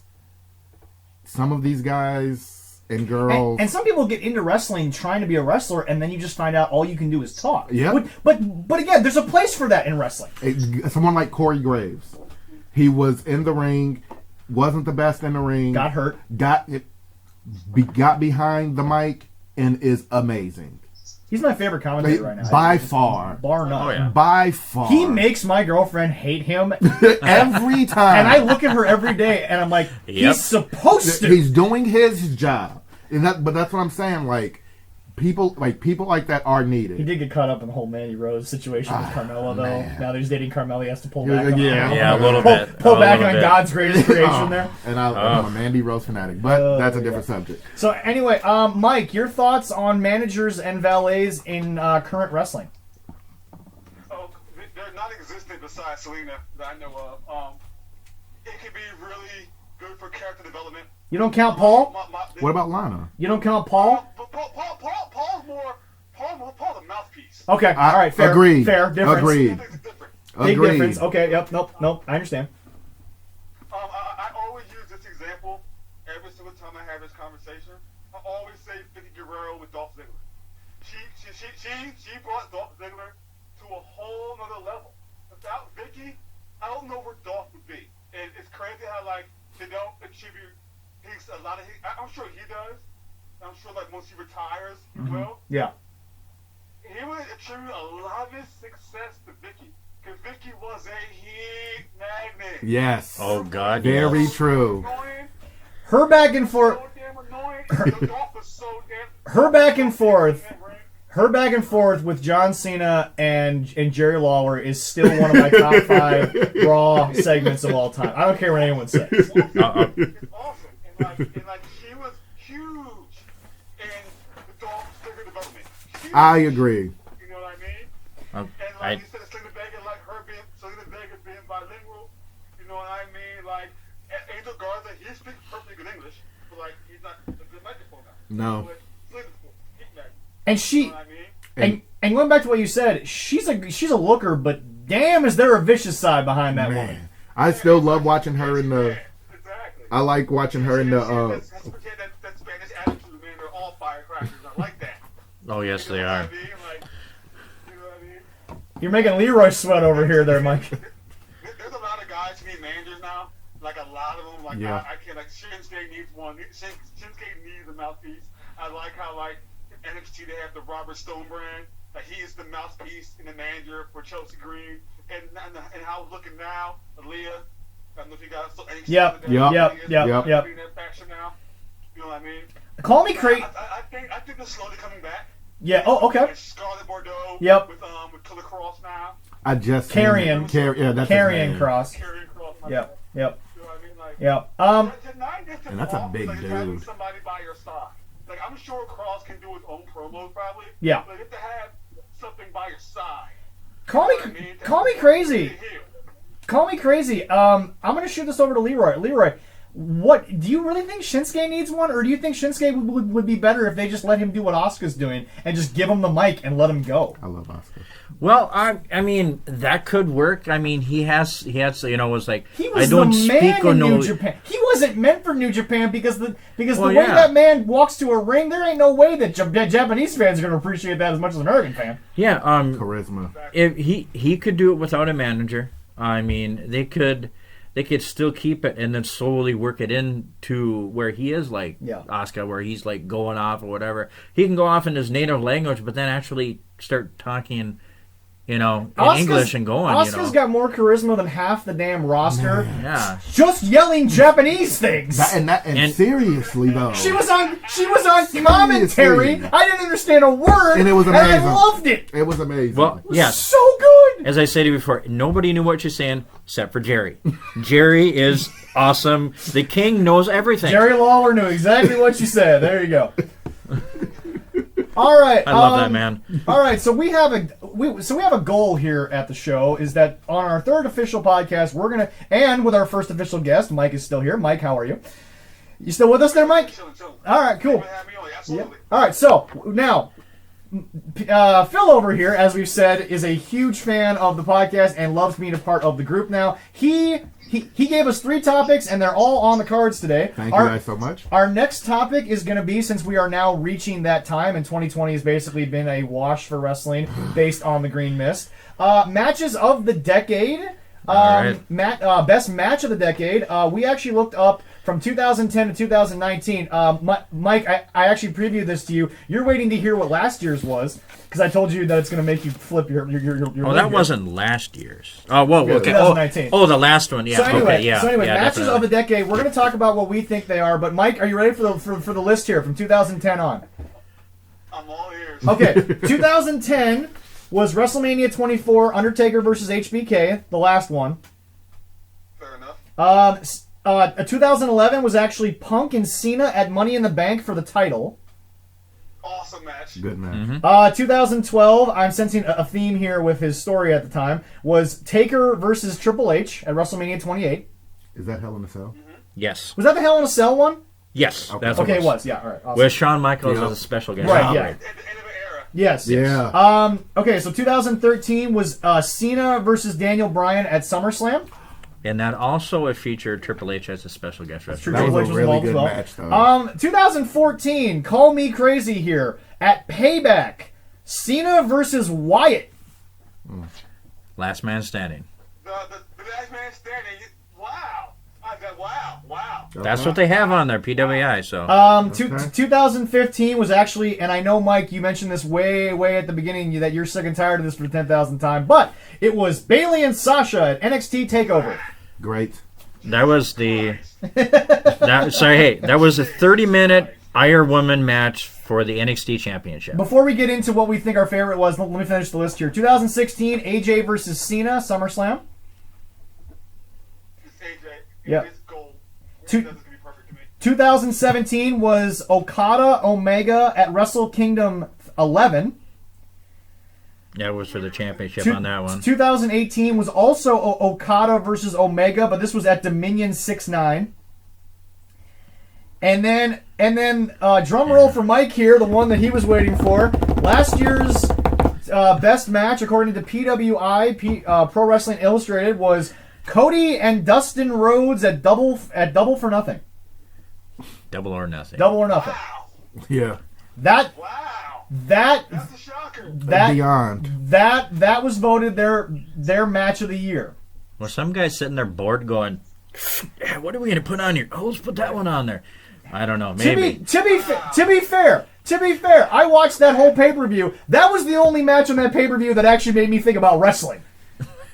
Yeah, I didn't watch the whole pay-per-view, but I did see that match, and come on now. But again, I'm going to quote a coworker of mine, a buddy of mine, and of Leroy's here. You might have met him a couple times. My buddy Mark from work has said multiple times about AEW or Spot Monkey Wrestling. I apologize. When exactly did we decide Cody Rhodes was a star? Damn. Damn. Cody Rhodes thought himself was a star. We didn't think that. He thinks He's so. a star by proxy. I'll go into That's that about during it. my rant because I see a little bit of Dusty in him, but you ain't your daddy, bro. Sorry. Not at all. No. Dust is more of a star than Cody is. Well, Dusty's a legend. So anyway, Leroy, match of the decade from 2010 to 2019. What do you think it is? Is it on this list, or do you have another one?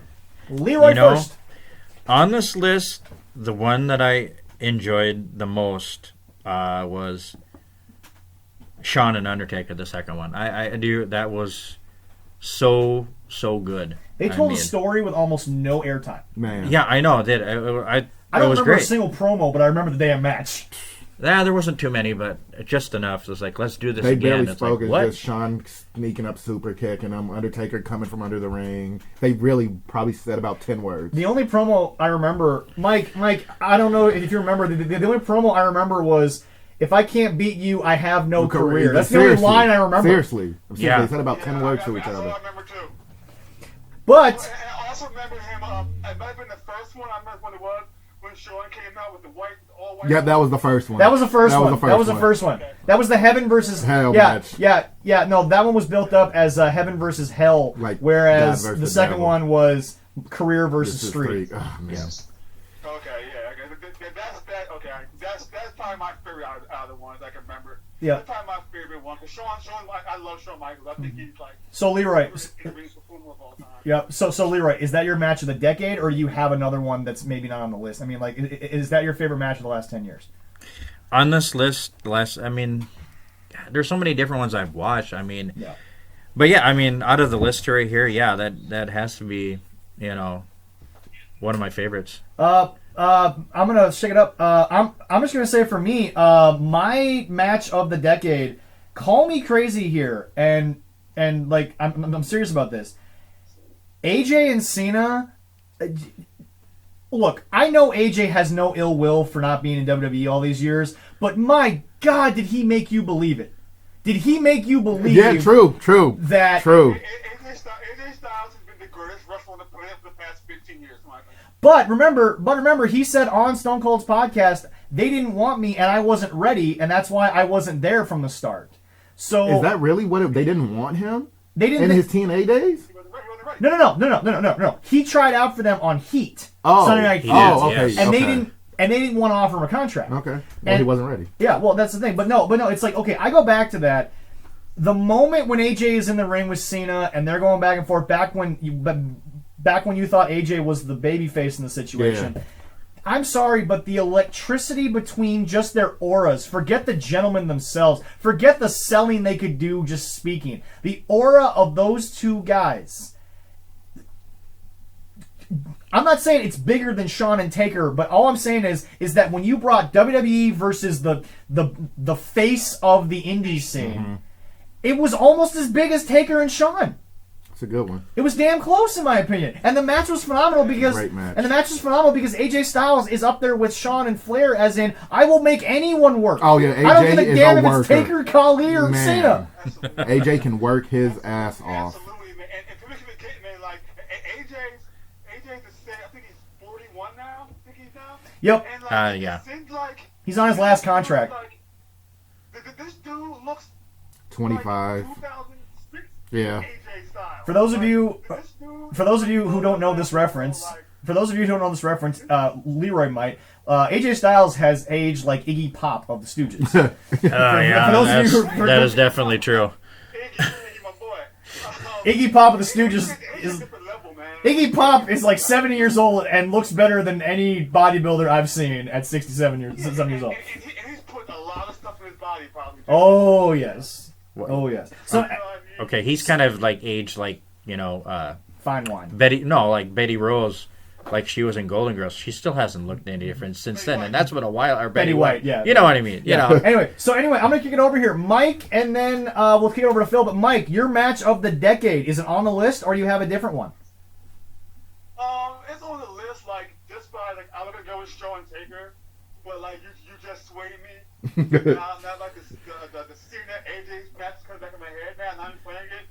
It's gotta be that, man. Because I think anything AJ does, like this dude is just a whole. I was a big Cena hater back in the day.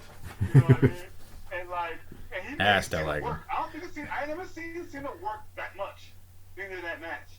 Because with AJ, you gotta work. AJ's a different type of dude. You know what I mean? Yeah. It's like you're the face of the biggest company in the world versus the face of the indies. Yep. And everybody knew who AJ was. Yeah. Like AJ's like one of those guys where like AJ Styles. one of those guys where it's like he's not coming in with a name change. It's not happening. I like that too. That's AJ. Yeah, you can't change that AJ Styles. He ain't coming to Adam Jones. You know what I mean? AJ Styles. I like that. I like that. I like that. This dude's a different level, man. Like he still is, man. Like AJ has been the best in the world for the last decade plus, in my opinion. This dude has been on the top 3 companies in the world. He's been on top. That's fair. It's incredibly fair.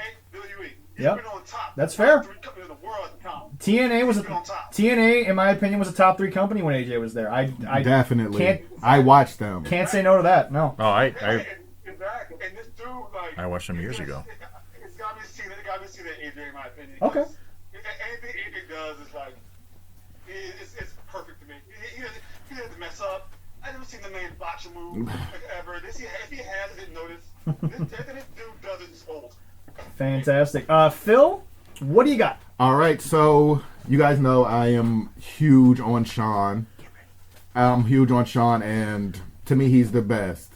But surprisingly, I'm not going to go with Shawn and Taker, even though it's more than a match of the decade. It's my favorite match, but I think 2 matches that are not on the list, Okay. that are overlooked, is Rock and Cena 1. Okay.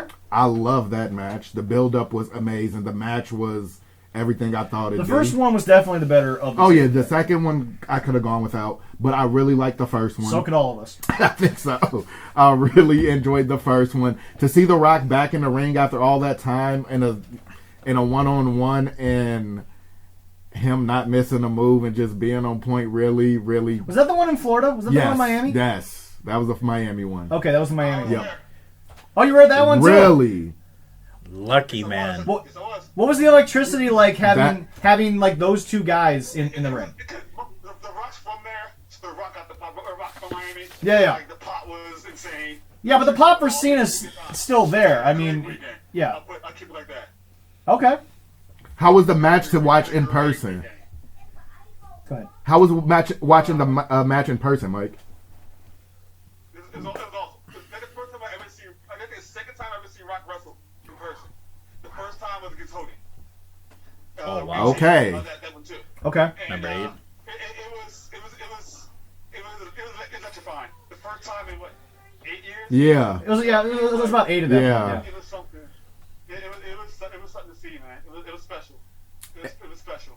It was special. He's making me quite jealous with some of those Yeah, matches. right? Oh my god. So Phil, you said you had 2 matches. Oh yeah. Okay. Yeah. What's the and second one? The second match is last year's Mania's headliner, the Charlotte, Becky, and Ronda Rousey match. Even with the finish that was kind of botched. With that, I thought that it was going to be because Ronda was coming back, and it was going to be you didn't pin me type of thing. Now, the finish was I wanted Charlotte to win. I don't think the finish. Okay. Call me crazy here, and okay, this might be sound kind of weird, and because again, we're not going to talk politics, but I'm going to use politics as an example a lot of the time here. So, Mike, just stay with me here because I know your current home state had a bit to issue with this. I think that when you talk about George Bush Jr., I think history has been a lot nicer to his presidency than like we were Yeah. during the presidency. I'd imagine, yeah. Now I think as time has gone on from the finish, the more I've watched the end of the match, and Leroy, you can chime in here too. I think that the pin wasn't as bad as I thought it was maybe in the moment. But No, it looked horrible live. It did. It looked really bad it live, looked but horrible watching live. it again, I'm like, yeah, it wasn't the greatest pin that they had, but it worked. I mean, it sold the story what they're doing real good. Also, a little callback to an earlier topic. Daddy never main evented the WrestleMania but Charlotte did. That's very true. I just wish she would have won that match, You guys honestly. are breaking up. I can't hear you. Oh, hang on, you still there? Can you hear me, Mike? I'm here. Okay, cool. Yeah, I just said that Charlotte has main evented WrestleMania, but Daddy never did. Wow. That's the truth. Yeah. Facts. Over there. Definitely Yeah. facts there. Yeah, but I will say this. Obviously, we've talked about Charlotte being probably the best athlete ever. You have Becky, who, in my opinion, the greatest character in terms of scrapper. And this may sound a little crazy. I look at Becky the way I look at Becky and Charlotte the way I look at Ric Flair and Shawn. Like, Really? Yeah, Shawn to me is the greatest wrestler, Okay. in the ring. Okay. But if you put everything together, Yeah. Ric's the greatest. Okay. I'll kind of look at Charlotte's like the greatest in the ring. You put it all together, Becky is up there as well. Thoughts on Becky being a part of that? Ooh. Interesting. Yeah. Things that make you go, Here's okay. So here's the thing. Obviously, as we all know, we've talked about it many times on the show. And by the way, we are going to finish all 13 topics. I don't care how long this takes. Wait, well, yeah. we're almost done. Yeah, we're so, almost there. But anyway, okay, Mike, you're a businessman. We're all men who understand we got to take care of things. Look, here's the deal. Ronda, you can say what you want. She got to push this, that. Ronda Rousey's money. I don't care what anybody says. Big time money. She puts butts in seats. They had a pay-per-view. Yeah. Women. Mm-hmm. Just women. Think about that for a while. Yep. A company that's been around 40 years. Yep. And she was there for what, a year? Yeah. Come on now. Okay, so Mike, I'm going to toss this to you. Random question, and I'm going to put you on the spot here. Better 1 to 2 year period and then gone for a while. Ronda Rousey or Brock Lesnar's first run? Damn. Wow. Brock first run to me is kind of a blur. For But you remember it. directories. Oh, I remember it. I remember it. But you remember the moments. I don't know if I can say this on the air, but it's a blur because of lack of brain cells nowadays. That's a different story. Fair enough. Fair enough. We've all been there. But I can remember Brock's was good. I gotta say, damn it, I gotta say Ronda, man, because it was Ronda was a superstar before she got here. Okay, fair. Yep. Fair. You know what I mean? And like, And she lived it. And she lived up. People like my roommate don't watch wrestling. Right. When he found out Ronda was coming, he tuned in. People tuned in to see Ronda Rousey. Did she live up to the hype, in your opinion? Say it again? Did she live up to the hype? Yes and no. Okay. Yes and no. Simply because I think she wasn't the ring. She wasn't as good in the ring as I thought she would be. Okay. She spent more time adjusting her shorts than actually wrestling. Fair. Selling. Fair. That's funny. Yeah, she did it quite a bit. Yeah, she did adjust her shorts. I think they should have booked her how she ended, like that, as an ass kicker. Damn, walking on the ramp, waving at cat, smiling. Nah, you can real outside of wrestling for a second. You can literally kill any woman on that roster. Fair. You know what I'm saying? Do you Book her as a badass, like, do you think she was hurt? Do you think she was? Do you think that she was hurt in any way because the match with Rock and Triple H and Stephanie never happened? Do you think that hurt her push? Was that what's supposed to be the original? Yes. No, I'm gonna tell you why. 'Cause I forgot all about that. You said. Okay. Yeah, Okay, I that's never fair. even knew that was the original plan. She said, so not at all. Scheduling didn't work out with Rock. She like I said, like her booking could have been better. Okay. She could have been booked the way she ended her runs right now, like as an ass kicker. Like all you put out the match, you have Dana Brooke, where Dana Brooke sold the hell out that armbar. Oh did. man. They actually used Alexa Bliss's double jointedness when they made Alexa Bliss look like her shoulder popped That out, was too. Yeah. amazing to me. That was awesome. That was Like, amazing. if they didn't book Ronda like that, my thing would have been completely different. Okay. My view on her. Okay. Like the 2-year run, yeah, you gotta go Ronda, I guess. Okay. All right. No. Because she put asses in seats. That Asses in the seats, man. Who tuned in? That's fair. And I think we're all going to sit here and be honest that Brock put more asses in seats when he got back. Agreed. I would say Brock was more of a homemade star and then left and was big when he came back. Ronda was a ready-made star, came in, and like I'm pretty sure she was in movies at the time too. Yes. Let me just point a couple of them. Let me just point something out here. And Mike, obviously being a Raiders fan, you have come from a long fan base of pass rushers, interior linemen. You guys are known as the Black Hole for a reason. You guys had one of the nastiest teams I think I've ever seen in my life. 100%. When you are the 54th man cut from an NFL roster, you are a legit badass, and I think that helped Brock's story when he came back. Well, and he would have been a player. Absolutely. Hey. Absolutely. And I think, remember, we went to UFC, he got that bad sickness, and he almost fucking died. Yeah. Sorry for cursing. No, you're good. I want to point something out. And I know we're not MMA, but I'm going to say this. Fully healthy, 100% fully healthy, full training camp, ain't nobody in the history of the UFC, in my opinion, can beat Brock Lesnar. I agree. I don't care. I don't care how many inches in height you got on Brock. I don't care about weight. Him and John Jones would be the best fight I've ever seen. Oh God, that'd be a hell of a fight. Yes, that'd be great. He's naturally a badass. Oh yeah. Oh, and he's definitely one of them. All right. Well, hey guys, Mike. I'm not going to say that you're the lucky charm, but we are at card number 13. We're gonna hurry up. 12. Oh, You jumped over one. Well. You know what? We're gonna hit all 13, but before we get to that, Leroy. Quickly before we get to the last card, we have one card here. Leroy, today is May 10th, Mother's Day. What happened on this day in wrestling? Well, I got a few things on here. We got 36 years ago today, Vern Gagne. Gotta love him. Minnesota boy. He retires from wrestling after defeating Nick Bockwell to retain the AWA World Heavyweight Champion. And then when he retired, he was 55. Retirement of one of the greats. He has Nick his Bockwinkel. 10th reign as AWA champ with 4,677 total days as champion, one of the longest AWA in history. Helps that he owned the company, I think, a little bit. Did you ever watch any? Yeah. Did you ever watch any Vern Gagne there, Mike? He was good. Yeah, absolutely. It used to come on. I remember growing up. I grew up in Philadelphia, so I remember it used to come on ESPN. Oh, okay. Yeah. No. It was featured on there. I think it was Wednesday. I think every afternoon at 3 o'clock, I believe. Okay. If my memory's correctly. Yeah. I want to say 3 o'clock every afternoon to come on. Okay. Yep. But, And then I know a lot. I had the AWA action figures. Oh, there we go. Wow. Yeah. What else you got there, Leroy? I had the long run. when don't forget. when he did retire, it was vacated and it went back. It was awarded back to Nick Bockwell, Okay. the number one contender. Yep.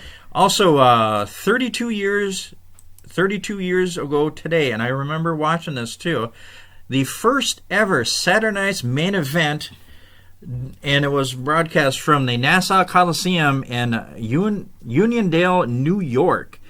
And that one, it featured main event matches. Ricky the Dragon Steamboat, and U.S. Express. Barry Windham, Mike Rotunda defeated Nikolai Volkov, Iron Sheik, and George Steele. Wow. Wendy Reacher defeated the Fabulous Moolah, retained the WWF Women's Championship. The Junkyard Dog defeated Pete Doherty, and the mainstay of every Saturday Night main event I ever saw when I was watching it, Hulk Hogan defeated Bob Orton via disqualification to retain the championship. Oh, Cowboy Bob. Cowboy Oh, Bob. yeah, gotta love it. The closest he got to the belt. And I got Yeah. a couple more years We're going. hanging out with Roddy. We're gonna 18 years ago today, Raw is War. It was on the highest rated Nielsen rating, 8.1. But the only thing with that is there was no other really wrestling show going on. TNA was airing the NBA playoffs, so that's one of the reasons why. The main event of that was Steve Austin, The Rock, and Vince defeated the Corporate Ministry. Oh, hell yeah. That was Shawn a great Michaels day. was special guest referee. As the commissioner. I remember that. Oh, yeah. 16 years ago today, Vince McMahon officially shut down the first version of the XFL.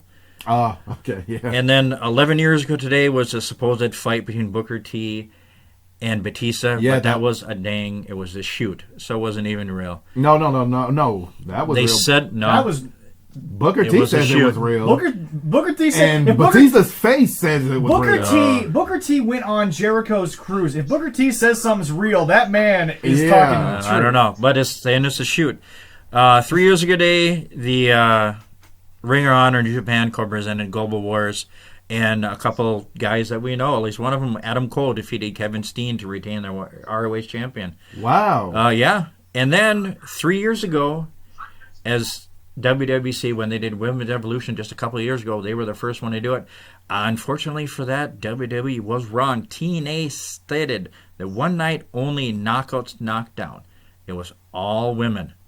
You remember that one, Mike? They did it. I think that was 3 actually years down ago. in the Tampa area. It was recorded on the Universal at the Impact Zone, and it was in the Impact Zone. Okay. Yeah, it was recorded. It was Yep. recorded Wow. 3 years ago today, and it did not air till November 7th because of a company hiatus. Okay. But yeah, they started the real evolution before WWE kind of did it. And then I already talked about the two birthdays already today, but Damn. that's it. So today in history. So anyway, whether it was premature or not, we are Mike. Like I said, thank you for getting us to our first ever 13th card. Thanks, Mike. Woohoo! So anyway, tonight, on airing after Money in the Bank, but it has also already aired on the WWE Network. We are now beginning the Last Ride documentary on the Undertaker. It's good, where, guys. Where you're going to be seeing not the Undertaker, but you're going to be seeing Mark Calloway. For the first time in his career, Mark Calloway has allowed his life to be filmed, and I can only tell you right now, I would love to be a fly on the wall off camera because Oh my goodness. God. Even the stuff we get to see on camera with like him and Vince. For those of you it's good stuff. for those of you, if I had to explain the Undertaker's career, why are you listening? Yeah, to get us, off and this how podcast. And how did you get to the end? All right, I'm gonna go around the table here because Mike, obviously Taker, he's been at every Hall of Fame, but he never sits in the audience. He's always backstage, but he never sees anything. He's been the most protected thing for a long time. What are you thinking about seeing? What do you want to see out of this whole documentary? It'll be one of the first times, probably like one of the few times I think we've all seen him as Mark Calloway. Yeah. Yeah. Outside like the Stone Cold podcast, we saw him like that. Yeah. Yep. But like, I think I told you earlier, I already saw part one, so I'm gonna give away any spoilers. We've got people who haven't seen it. Yeah. It's very good. Okay. Part one's very good. All right. Very, very, very, very good. Yeah. I watched part one before I got here. I know there's two parts to it. Yep. I thought it was over to have some questions until the last part of it. Yeah. When it's what I was questioning, it's gonna be in part two.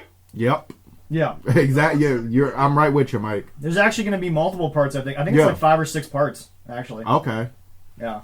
I just know that they said they're going to do it like every Sunday or something. Yeah. It's gonna be great to see, man. I remember watching him in World Class as a kid, as Texas Red. Like I remember watching him from that point. Mm-hmm. You know what I mean? I remember seeing him as part of the Skyscrapers with Oh, yeah. Sid Vicious at the time, or Dan Spivey, one of them. Yeah, that was Sid Vicious. Wow. Yeah. You know, When it was, it's great to see. Paulie I Dangerously. watched him grow. It seems like as a person, like it's crazy. It's awesome. Phil, what do you want to see going forward? I know you've seen part 1, no spoiler here, but what do you want to see going forward? I think it's kind of like what Mike said. The questions that I had about what would be going on, they give you a spoiler or a teaser for the next one. Yeah. So I'll just keep it like that. But what I'm enjoying is to seeing a different side. It's really cool. He's a fascinating human being.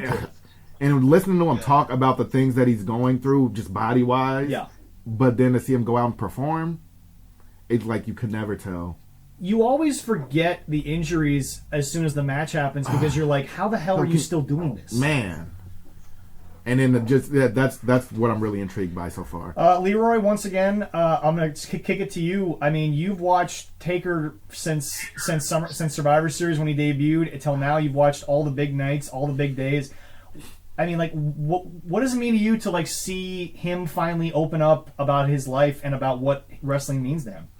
Oh, just crazy. I mean, he's the only one that you never really, and I love listening and love hearing about the wrestlers and the real them. And I mean, this is the first time ever in centuries, or what it feels ever. It feels like centuries. It It does. I mean, It it's does. just, I said, I remember when I was like, oh my, who is this guy? And just, you never see him any other way, you know. And then he was American Badass for a while, but it's like, I love watching these behind the things scenes where you talk to the wrestlers, talking candid exactly who he is and how he decided this and that.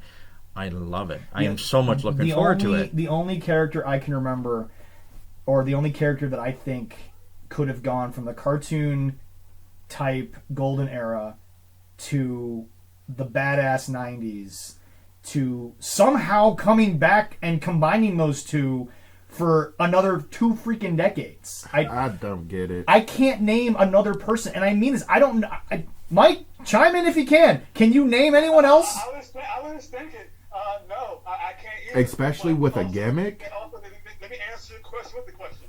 Is Undertaker Vince McMahon's greatest creation? Yes. I would have to say yes.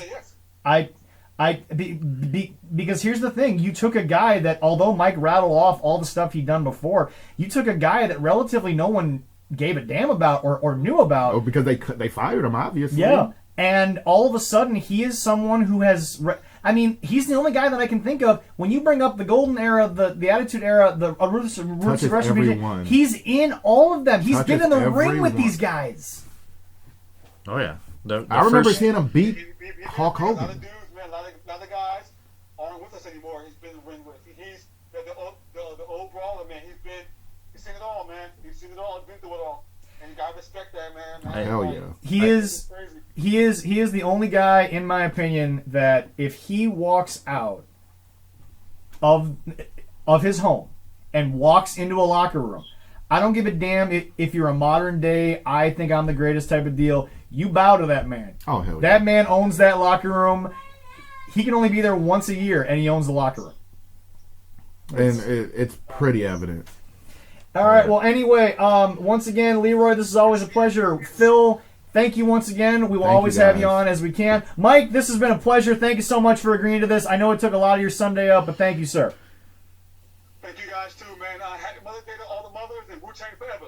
Happy Mother's Day to all the mothers. There you go. So Definitely this is happy Mother's Day, Nice everybody. talking to you, Mike. Yep. So this is 13 Cards Subject to Change. Our first ever guest was Mike Mercer. Mike, you're welcome back on the show anytime. And y'all have a great day.